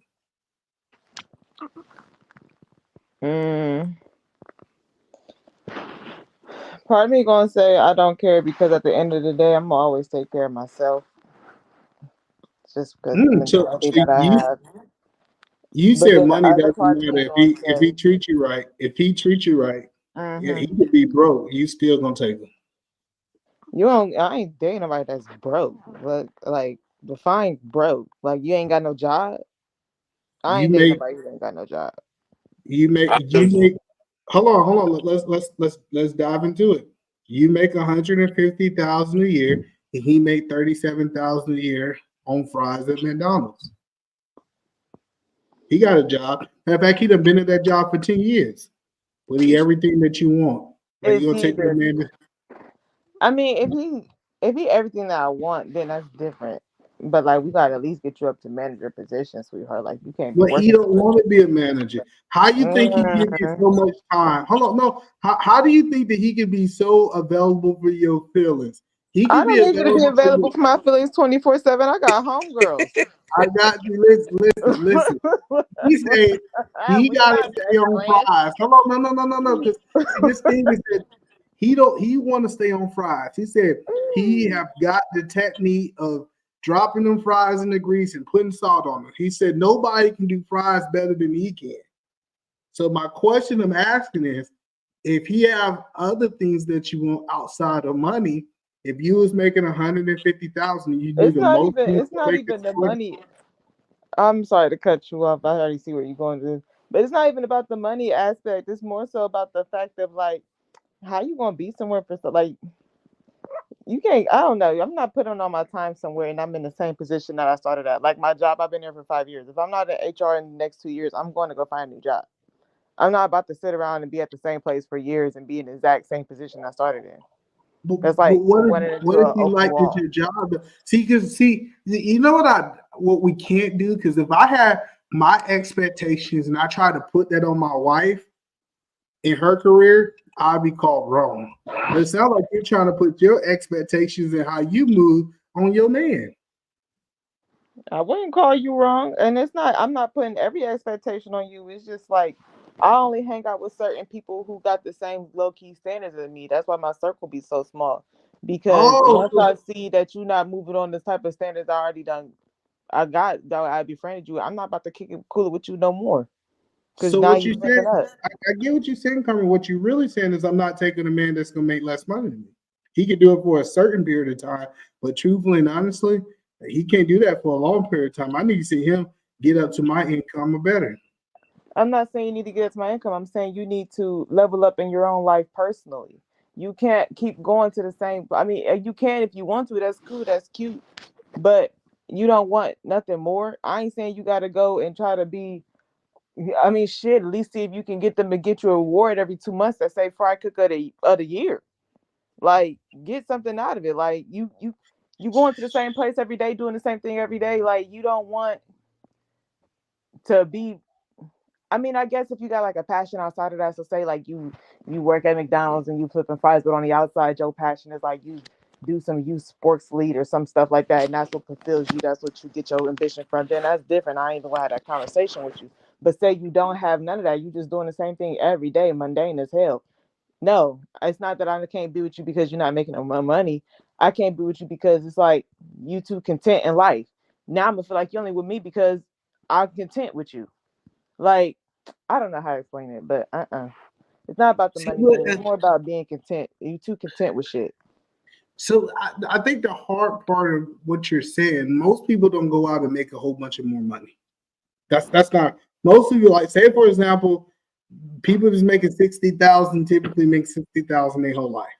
They might get raises every now and then to kind of make it look like it's better for inflation, but they really still make about the same amount of money. My question I'm trying to understand is, why do women have this expectation for men to strive for more if he's a good father, he's present in a relationship? I just don't understand, why do he got to go out and accomplish more if you making 150,000? Y'all living a good life, right? I think you keep on trying to equate it to the money aspect. And so I'm trying to tell you, it's not about, oh, you need to go out here and make more money. I'm saying you need to be, not even saying you need to, you should want to do better to a certain extent. Like I said, or at least say you don't get your passion from where it is at work. I mean, that's cool. Not everybody feel like that's their passion. But do you have something outside of that you're striving to be better at? Yeah, I'm trying to be a better husband. I'm trying to be a better All father. right, then that's different. Yeah, okay, then cool. We kicking So it. that's what I'm saying. So if he tell you, I'm gonna keep doing the minimum at work so I can be present in my kids' life, because at McDonald's They don't require me to work 40 hours a week. They might require me to work 25 But see, hours a I week. don't know either, man, because then it's gonna be like, nigga, I want to be a stay-at-home mom. So you're gonna be jealous of them. Yeah, like, I ain't even gonna hold you. There we go. See, that's the honest. Go ahead, Aaron. No, it's just funny because women want men to be better than them, but not treat them like they're better than them. It's really mind-boggling to me. It's like, man, y'all shouldn't think y'all better than women just because y'all tell us to think like that because y'all want us to be better than y'all. So why shouldn't we think that way if that's what y'all want us to do? It's funny. The first thing I think of it, let's just say a man level up 1 year. He's either man, you've been married for 3 years. Every single year, you make $5,000, $7,000 more dollars, right? You go to your wife and go, hey, by the way, I've been leveling up. How are you leveling up in this marriage? Give me some actual things that I can measure to show me that you leveling up too. Otherwise, I'm leaving. What can she say? Carmen, can you tell the women how they can continue to level up so that men can continue to strive to go up too, since they got to keep making more and doing more? Ladies, as an unmarried woman, I really don't know, but these are some suggestions I got for y'all in life, okay? Maybe if y'all got kids, make sure that when your man come home, everything is in this place ready to go. Like say he likes sports, it's Friday night, you need to make sure that the TV already on, his drink of choice is on the side. Say you start doing that off in the beginning of the year. Now say by the end of the year, if you already started off by making sure the game and stuff was on, now it's the end of the year, you got the game on, you got the drink right there, you got his PlayStation plugged up, the kids is out the room. You just gotta keep on making sure you keep making him comfortable, sweetheart. Whatever it is, they say that sports is the lower level. In the bedroom, say he like this, you just got to keep figuring out. You want to make sure he come home, and when he come home, he just can be like, because he done had a long day, and I know you done had a long day too, sis. But it's not about you right now. Okay, I get it, I know, but we're not talking about you right now. Should she be doing that month 3, month 6, year 1, year 2, year 3? When should she start doing that? Out the gate. You said they gate. married, but out the gate, like. If you rock with somebody and you really fuck with somebody, then you should. I mean, I don't know. Some people don't wear their heart on their sleeve, and I do. So I don't know. No, But I'm with you. I'm with you. Like, if I rock with you, if I fuck with you, I'm going to show you that immediately because that's how I am. Like, I can't turn it off. If I really fuck with you, I like you, I'm going to make sure that you're comfortable because that's what I want done back to me. No. I get you, Carmen. So she got to do that. She's the wife immediately. All right, she's doing it. Now, the man is 3-4 years in this marriage and he leveling up 5,000-7,000 every year. So it's been through 4 years and he making 30 grand more than he was making when y'all first got together. He's like, I'm leveling up year after year, right? You got this requirement for you to continue to grow. What more are you going to do to show me that you are leveling up as well? Otherwise, I got to dip because you have this expectation. Sweetheart, how do you think that you've been able to level up at work so much? You don't have nothing else to worry about when you come home. Interesting. This is how we work. Look, I'm gonna make sure this shit is okay so you can get in the bag. You don't gotta worry about what's going on at the crib. Is my life. Then everything. Look, baby, we got schedules, books, plans. You don't have to worry about shit. Gotcha. So basically, what you're saying is you're gonna keep doing the same thing you've been doing since y'all first got together. Nope. I'm gonna do it better. You're gonna do it better. Yeah. You see how I correlate these points. Either man, take these lessons, right? See, she don't want to actually have to be held to a standard of continually level up and do better. She just want to say that because I was doing the things that I was doing, it allowed you to level up and be better and be grateful. Yep. I've been over here making your home life. So you got you beat I hear the logic. I just cannot accept it. But when you go home, you don't gotta worry about that. That's how you beating John. See, see, you with me? Yeah. See, but that's what I don't understand. Women have an expectation for men to level up, but they don't have the expectation that they self have to level up too. Okay, I'm gonna flip it. Give me some examples a woman can be leveling up at home. How about y'all? No, we don't offer examples for women. No, no. Ask your women in the chat. We not about to ask. See, this is the point. Y'all put these unrealistic expectations upon men, right?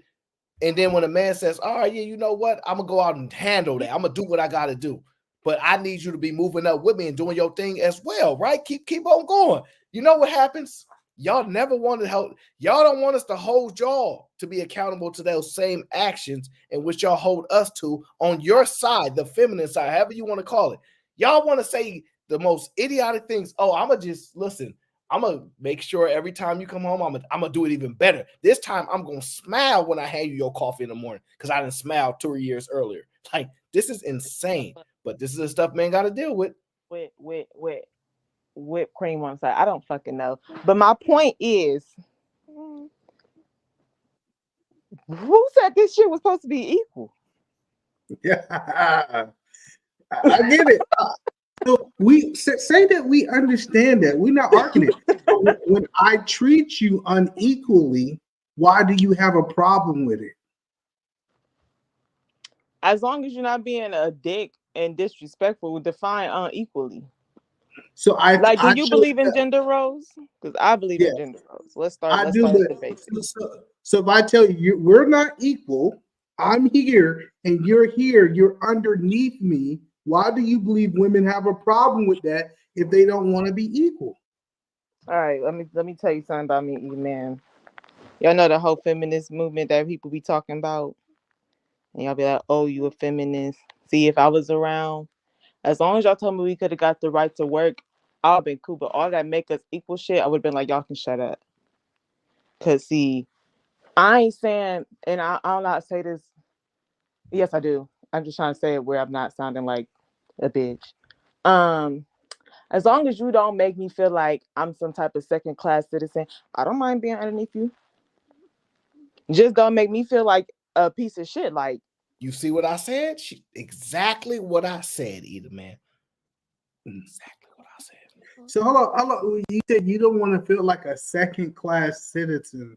Help me understand what that means. Like, you know how when people know, like, you know how some people, okay, I'm gonna give you an example. Like, you just be like, I don't know. It's like you just treat somebody like a piece of shit. Like, look, I really don't need you. I really don't want you here. And I'm going to treat you as such. I'm going to talk to you and call you out your name. I'm going to disrespect you.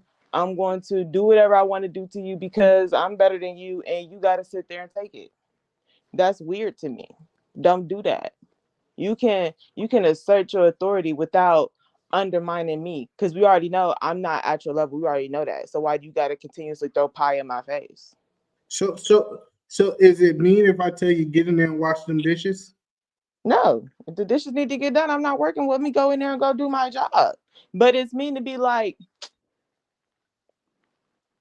get in there and go wash that dishes. You know that's all you good for. That's the only thing you can do around here. You can't do nothing else. Like, who needs that? You don't need to add the extra ad lib. Like, who does this? Like, I don't know. But I'm just saying, like, and that's how I believe it was back in the day. Like, they was just, I don't know. You was wrong. Listen, why would I have to do all that to get you to wash the dishes if all I had to say? See, there's one thing that I don't like about it is that men are very limited in their words. Men are not going on these long tangents about washing dishes because hey, them dishes need to be washed. It's gonna be something just that simple. This idea that he gonna try to degrade you to make you go wash dishes that you was gonna wash anyways, it just don't make sense. I think the color purple messed up a lot of people's brains to think that they was that men was talking to women like this. I really thought so. I really think so. I mean, I ain't gonna say thought. I still do think that way. Like, y'all have to be just treating these women like degrading the crap out of them, because it's like, I don't know. Like, I just feel like that's how it was. Do you not understand? They love granddaddy. Grandma sad that granddaddy gone. He wasn't doing that. Let me read the super chat. If she has the right to leave you, if you don't level up, the man has the right to leave you when he does. Either you love him or you don't.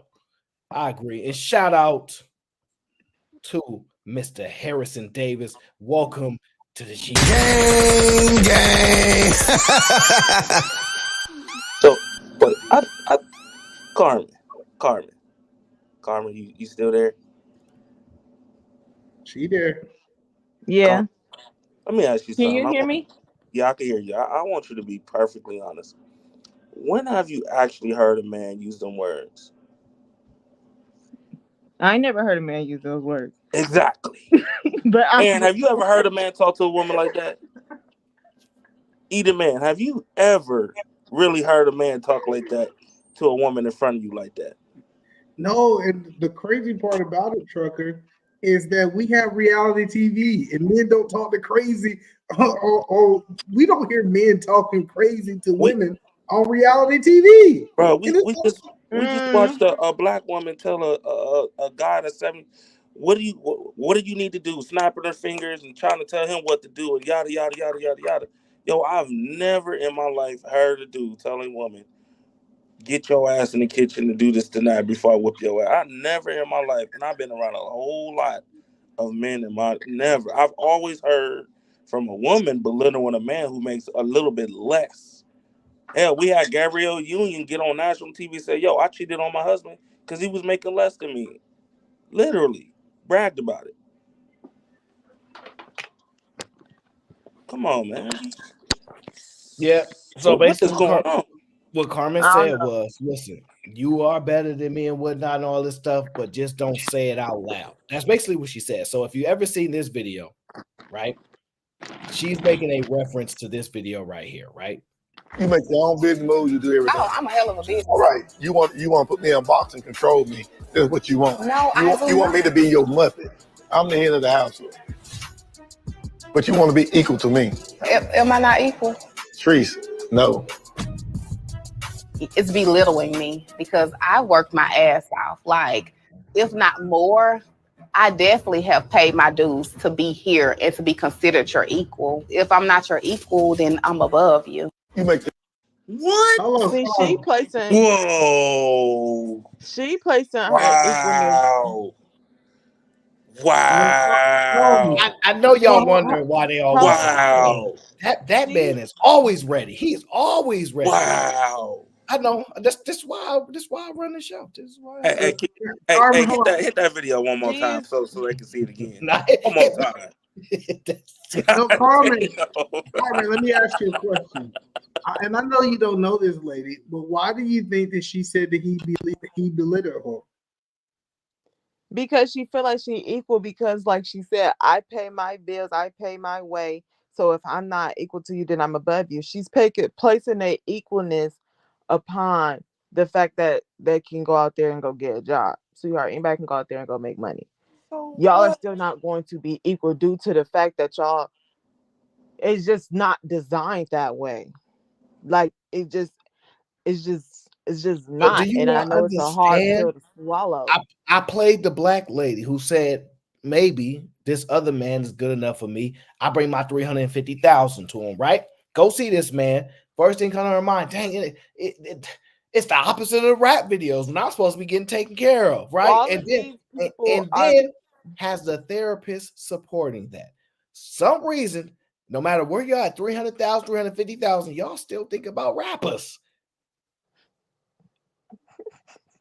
You understand? Undefeated.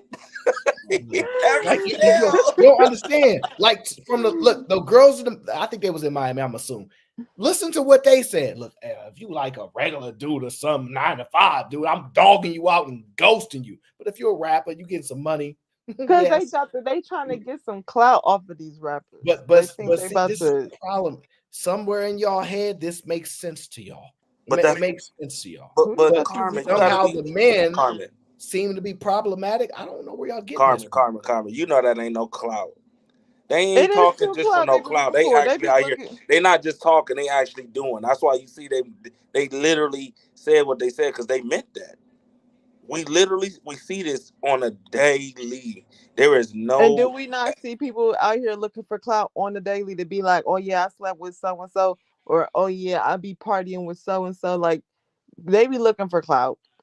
Come They on, be looking to take pictures with a nigga chain. and I get that, but at the same time, we see what's really going on out here. Them chicks that be sitting there saying, "Oh, I'm a dog a dude out."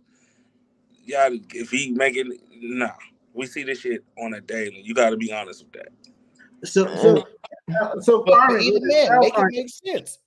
We know we not above you. Get told you not above me. Oh no, it hurts. Y'all keep on Acknowledge it. but that's what I was gonna say. That's what I was gonna say. Y'all keep showing all these videos, and the main thing that they keep leading with is money. Like, oh, because I make so and such, I'm better than you, or so I make such and such, I gotta be above you. That does not how much money you make, how much you bring in, quote unquote, how much materialistic things you're bringing to the table is not changing the fact that I can't think of the damn word that I really want to use, but it's not going to change the fact that by design, it's not that way, sweetheart. By design. Now, y'all can go ahead and add all this whole, oh, I make this and I make that, and it's still not going to change the fact that by design, it's not that way. It's just not. I don't give a fuck what y'all talking about. Well, I don't like that there's no middle. It's like equal or slave. When you talk to women, it's like two extremes. It's like nothing in the middle. It's either I'm equal with you or I'm your slave or I'm slaving for you. And I think why is it? But that comes from a I wouldn't want to use the Color Purple movie. That comes from you having that mindset of that is what is going on. If I'm not what like something that's being forced down a lot of girls' throat is if you're not equal than that person, then they look at you like they're like. That's why I responded how I responded. Because most women, if they don't feel like women against women, if I'm doing better than you, 9 times out of 10, sweetheart, I'm going to slander you because I feel like I'm doing better than you. So it's been told to us that that's how they're going to act too. So you got to be equal to them, or else they're going to treat you like that when that's not really the case. So listen to what you just said. Wow. I quit, man. I need a new job. Wow. What? Listen, y'all may not understand, but I'm breaking this hold on. down. Listen, I don't really think you really process what you said. You said when women make more money than men, they look down upon them. Okay, would you agree with that? Yes or no? Yes. All right, now I'm gonna ask you another question. So if you see a group of women all hanging out together and you see one of them probably got more than the other female, do you not see them low-key shade and belittle the girl who don't got enough too? I got you. I'm agreeing. Listen, you say if I make more money than you, I'm going to look down upon you because I'm doing better than you, right? But if a man make more money than a woman, he's not allowed to look down on her because he make more money than her. Is that correct? That's not what I'm saying. I'm saying the way the way the language or the way that man is going to treat you is perceived to be the same way a woman is going to treat you. Remember how y'all just asked me, Carmen, have you ever heard a man say that to a woman, why he got to do all that extra chatty patty? The reason why I assumed that is because if he was a woman, that's what I would hear. And what's being forced down some people's throat is if he doesn't look at you as equal, he's going to treat you like a bitch is going to treat another female on the streets who they think they're better than. It's not the perception of if he thinks if y'all not equal, he's going to treat you as just a certain way. It may not be disrespectful. He just might put you in your place sometimes, but it's not low-key disrespect. That's not what's being told. That's not what's being conversated about. What's being conversated about is if he doesn't view you as equal, he is going to treat you like his slave. So make sure you get the bag, sis. Make sure you level up, sis, and keep your foot on these niggas' necks so you can't be treated as a slave. So who are telling y'all this? Because obviously us men. Other women most likely. Other women most likely. Can you just say other women? Just say other women. I did say that. Women. Just be honest. Just say guys, other women. Wait. Here's the proof, though. Like, let me help some of the guys out when you're having these conversations. Let me give y'all the proof, gentlemen. Right? Just let me do what I do. Listen, if she's acknowledging, and shout out to JJ Carver for the super sticker. I appreciate you, brother. If she's acknowledging, right? This is important. That when women make more money than you, they pretty much gonna kind of look down on you. They're a little ruthless. They just are. It just is what it is. If women are requesting that men make more money than them, that's their way of saying when men make more money than us, because the fact that we want it, they actually don't really do that to us. Because why else would you request a man to make more money to do that to you? like they're actually admitting men don't typically do that to us when they make more money. They tend to just be like, we really like men that make more money. They're nicer, they buy us stuff, they take care of us. They don't say, oh, they talk down us unless they want to make them look bad or get some out of them at divorce court. Because why else would women ask for those type of men if they're actually doing those things? It's counterintuitive. She's just acknowledging that men rarely ever actually do those things. And the ones that do those things, it's like bringing it up when they want to win a situational argument. I think women are very tactical, right? You mean they want to win and never take a loss? Yes, that's their goal. Well, when I say when they tactical, I saw something that happened in my life, right? I saw one girl give another girl really bad advice. She was like, don't do this, man, he just trying to take advantage of you. He can't do this, he can't do that. As soon as that woman got out of the way, she was like, I'm willing to wash the dishes. I'm willing to be submissive. I will do all the things that you want. A lot of women are giving y'all advice because they want your man. They want your lifestyle. I was about to say, as soon as they broke up, let me guess, she slid up underneath him, didn't she? Like, yeah, you'll be surprised how many women be in men's DMs of the exes. Hey, I see y'all work out. And she be the one that actually sabotaged the relationship. So I am not surprised. I done told somebody before, like, you could have a best friend since 9th grade, and she been waiting on her chance to get back at you due to the fact you started with her shoe in 5th grade. And she just waiting to find the perfect opportunity to get back at you. 9 times out of 10, it's going to be through that man. See, but that's the point. It sounds like y'all women need to stop listening to the women. They ain't got y'all best interest. They obviously they give y'all bad advice. She knows that. That's why she watches my show. She knows that. Check this out. Check this out. Check This this out. is why we're friends, Aaron. Let me show you the proof to this. Check this out, Eda, man. Check this out. Would you date a guy that makes $75K a year? That's so cute. No. With inflation in this economy, I absolutely could not. I don't think that he could afford our groceries. And I'm buying organic, and obviously I'm buying all like grass-fed, grass-finished beef, no seed oils. So no, we couldn't afford that at Whole Foods. No. No Whole Foods for this guy. No Whole Foods. We're back at like Publix, like the sale section, like Walmart groceries. Walmart groceries. Yeah. Would you? Okay, I don't buy groceries out of Walmart either. So, so humble, isn't she?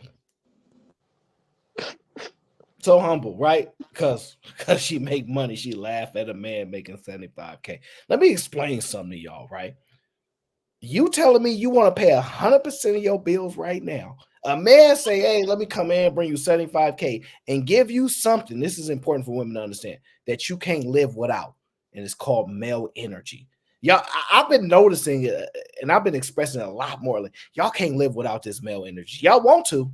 Y'all can't stand some of these broke girls, but like, man, at least they got the time for me and just to have them around feel good. This male energy is something that women covet, okay? And the fact that you won't take his $75,000 while you can feed yourself with groceries, he like, it's laughable, the disrespect that we constantly see. And you think that men gonna take it nicely. All it is when they get their bag up, what you think they're gonna say to you? It's like, this stuff is crazy, man. It like, I'm not mad, but the fact that she laughed and said that's cute. She could have said, no, I prefer a man that makes a lot of money because I'm an expensive woman. All right, we could deal with that when you see online, because obviously you single now. You ain't got one. You ain't gonna get a man like that. We know when y'all say that, yeah, that's not a man around that's doing it. Like, whenever a woman come on, have certain standards, requirements, like this, that, we know ain't no man around. We know not a soul around you when you come on and say this nonsense. So we usually not mad at you.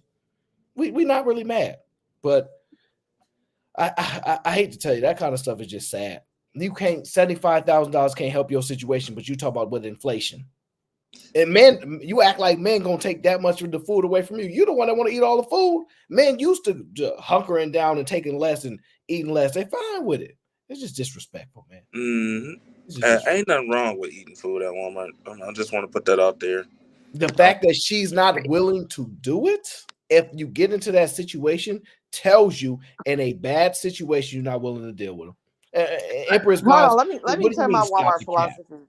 Let me say my Walmart philosophy real quick. I just feel like Walmart got way too many other items to be focused on to make sure that my tomatoes and my fresh fruit and vegetables don't got flies on it. I just don't feel like they are attentive enough to the grocery selection because somebody can go in there and buy a $500. Well, you know what I don't understand? I think the biggest part I don't understand, in my mind, this is how I looked at it. If I'm making $350,000 and I had a woman making $75,000, that was a come up. I came up because now I have access to more capital than I had before. But what I'm hearing you women say is, hey, if I was making $100,000 and he got $60,000, that's not a come up. It's like almost like a downgrade. So, how does that make sense if you still making the $100,000? Well, it's weird because maybe I'm not sure if anybody, but like it got to be the quality of the woman, because it's like, even though I make what I make and my wife make what she make, and we ain't got to go through. She still she don't really go to the salon and get her hair done. She just went to the goddamn thrift store. I still don't understand why, but she just genuinely went that way. Now, I don't know if there's too many women that will do that, even if they do got the money. But what you talking about? What, go to the thrift store? Like they got money, but they actually do like simple things. Like, Yeah, they stick to the simple stuff. I think it's more. Listen, I just think social media is so loud. I think a lot of women are simple. I think a lot of women are not asking for Birkins. I think a lot of women are asking for these things that we see. I think it's a small group of women that are very loud that impact the other women. So you think it's like I don't know, bro. It's like a lot of women follow other women instead of just being themselves. No, I'm telling you, like, I believe if a dude truthfully and honestly wanted to find a woman that didn't want all this stuff, because listen, we don't pull the sale. See, this is the one thing I like doing. I like pulling the sale. How many bags was actually sold this year? How many this? How many that? And if you actually put that towards the real population, it's only a fraction of this stuff actually really happening. Like, Gucci don't sell as many bags as y'all think they're not selling billions of bags a year. If they were selling those type bags, I'm telling you right now. Here's the difference, E. Women see other women and think that could be them and that is them. Men see other men and go, I just want some money. That's it. We don't want to be other men. They want to be like other women, bro. They do. They see other women and go, if you can get a man like that, so can I. We don't look at a guy and go, if you can get a woman like that, so can I. We so realistic. We're like, man, we know what comes with it. But listen, when you're dealing with these strong, independent women, let them pay the bill. Here's your bill. Thanks. I got it. I'm a strong, independent woman. Jesus I don't Christ. need you to pay for my meal. Thank you. Why is there so many numbers? That's the total without tip. Oh, I thought it was the phone numbers. You know what? I'm feeling super traditional today. Are you? Yeah. All right. You can take it. Thank you. I'm so honored. Well, that was a lot. You can be strong tomorrow. Okay. Thank you. When the numbers are lower. Yeah. Oh, but they'll dog you, Aaron. Aaron, no, they'll dog you. Let you make them pay for a meal, Aaron. What they gonna do is they gonna say, oh my God, can you know I went out a date with such and such? And even though I offered to pay for the meal, can you believe he let me pay for the meal because he honored what I actually did? You know, so like we done heard it that women said if she had to pay for the meal, she cutting him off. She ain't talking to him no more. He's not worthy enough for the second date. So don't be falling for this. When people be talking about, oh, I want to pay for it, or oh, the money don't matter. they action shows different. It's funny. I went on a date like that. I was dating this girl at the time, and I was normally paying, but this one time my car started acting up, right? And we just happened to we was at Applebee's, and this one time, even though I was paying everything, this one time my car was acting up, and she had the money, but she got so pissed off because she had to pay. That was the end of that immediately. But listen, that's what I'm saying. When you think that these women have unrealistic expectation, trucker, you just said you took a woman to Applebee's, the 2 for $20. Listen, I'm telling you that these, like dead serious, bro. These women ain't got these high expectations that we think they do. Applebee's ain't going out of it. I know that we had the cheesecake little thing, cheesecake not going out of business. Olive Garden, which is my favorite restaurant, Olive Garden, ain't going out of business. And you know the funny thing, when you go to these restaurants, trucker, they full. You know, when I go to Olive Garden, they tell me I gotta wait 30 minutes for a table if I didn't call in reserve. Like, why do they got wait lists at these places? You know why? It's because truthfully and honestly, what it really comes down to is these women ain't got these high expectations. I think I got some background for you, trucker. Olive Garden got some good breadsticks. I like all you can eat breadsticks, especially I think they got that all you can eat pasta. And they right salad is good. But I like their little linguine that they got. My Alfredo is better. So, but and this is the one thing that I love about my wife. We can go to like a Capitol Grill and eat, and we can go to a Waffle House and eat. Like this idea that just because we make a certain amount of money, in certain places we can't eat or we too good for. That's crazy. That when we was in New Orleans, we just decided to go sit down at a Waffle House. I ain't gonna lie, Waffle House is like my guilty pleasure. I love Waffle House. Me too. I stopped making breakfast for like a year, and I'd go to Waffle House. It got to the point where they treated me like I was a regular customer. So I had to take a break. Yeah, I think I value Waffle House so much now is because we don't have Waffle Houses in Seattle. So anytime I go back, I love it. Yeah. So, Carmen, would you feel some type of way if a dude took you to McDonald's on a date?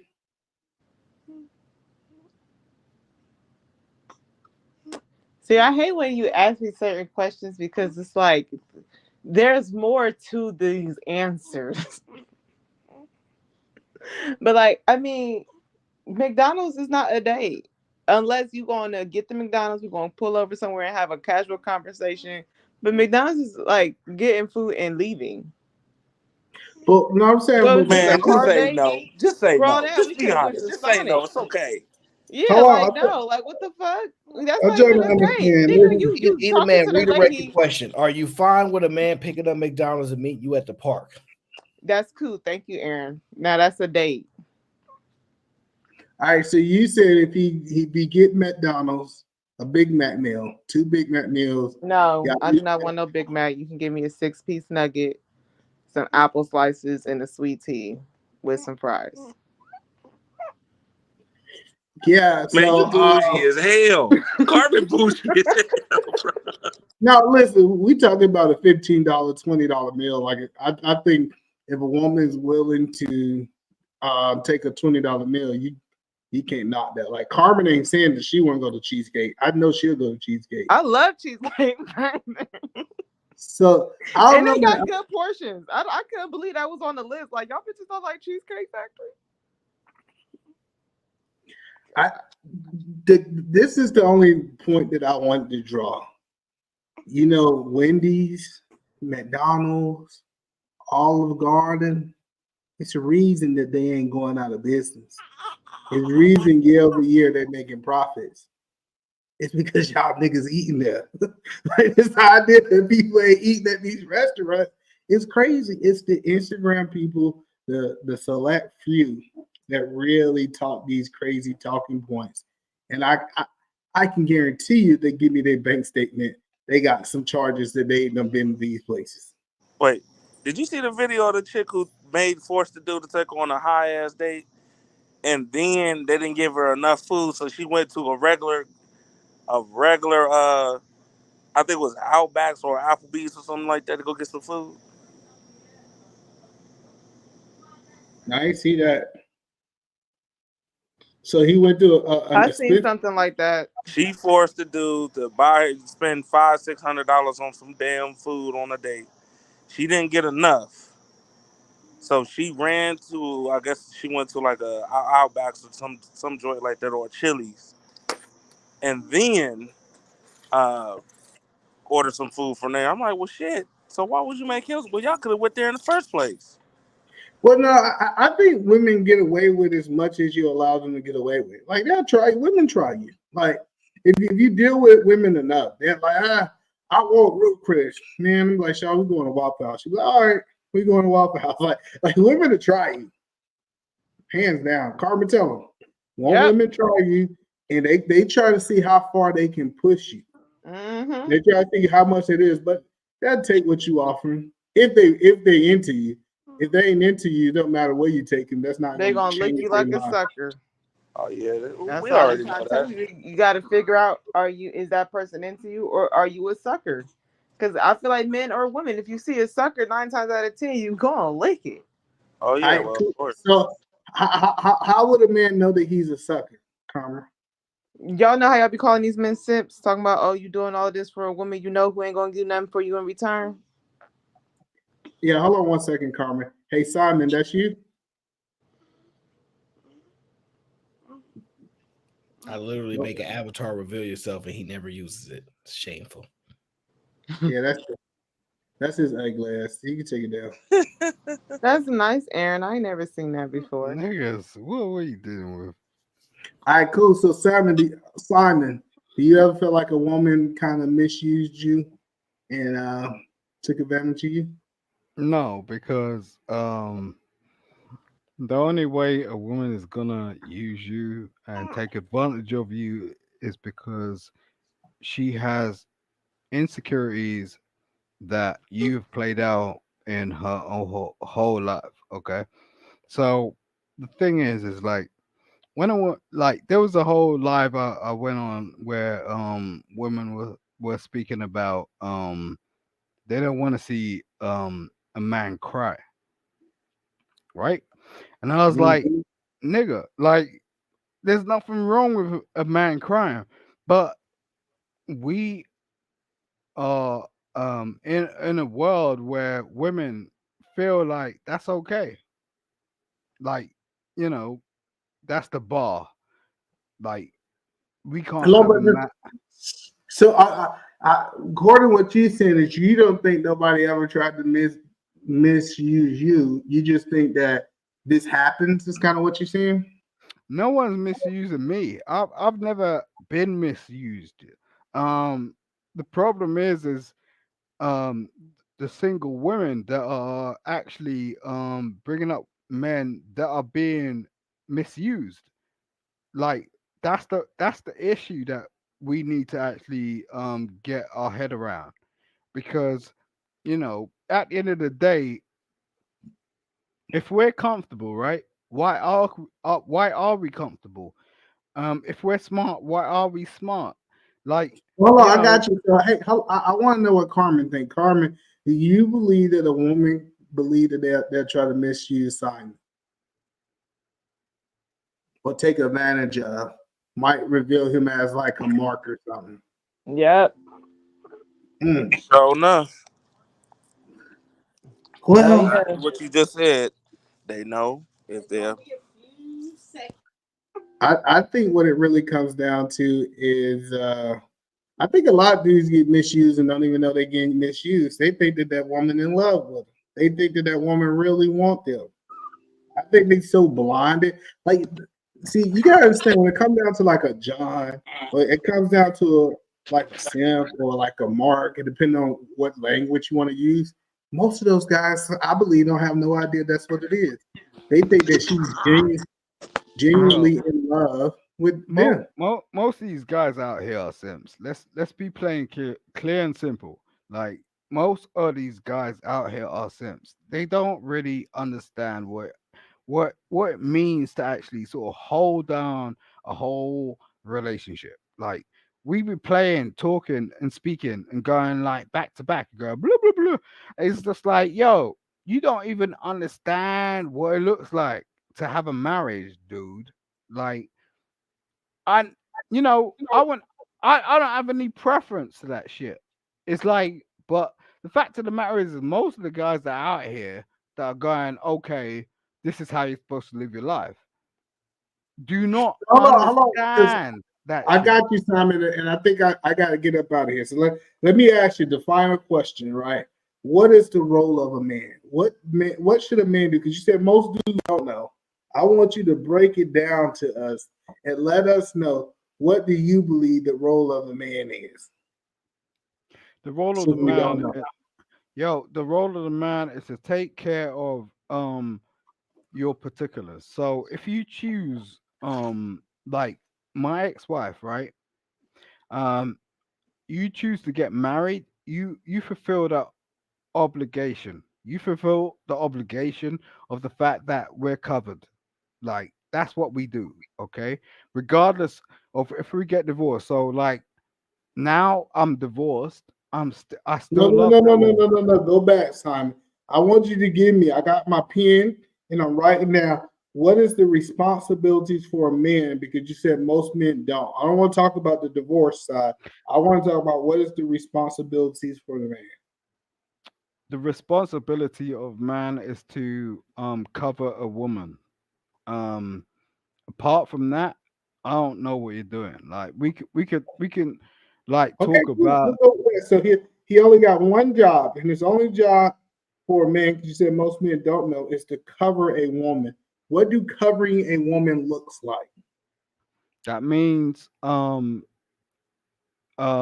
making sure and ensuring that they have nothing to worry about throughout their whole life.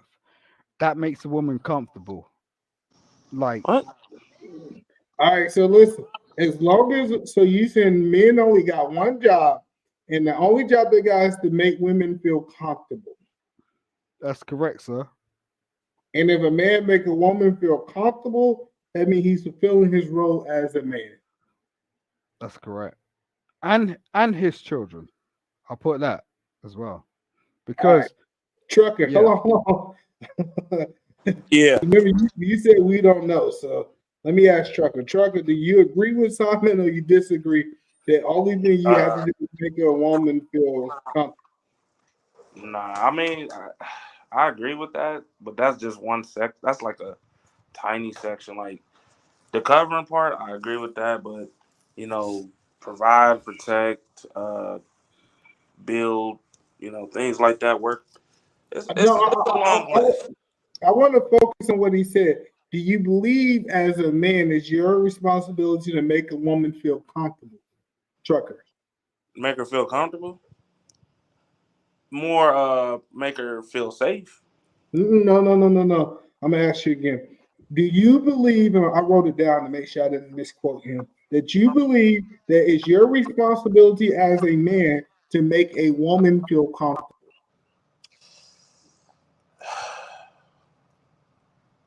Not really. I'm gonna be honest with you. No. Okay. So Trucker disagree. Okay, let me write Trucker. Yeah, and this is I'm the thing. This is where people start to get confused, and especially like black women on platforms where it's really about black man talk. The thing is when Trucker turns around and says something like that, it's confusing because I I said could make turn her feel around safe.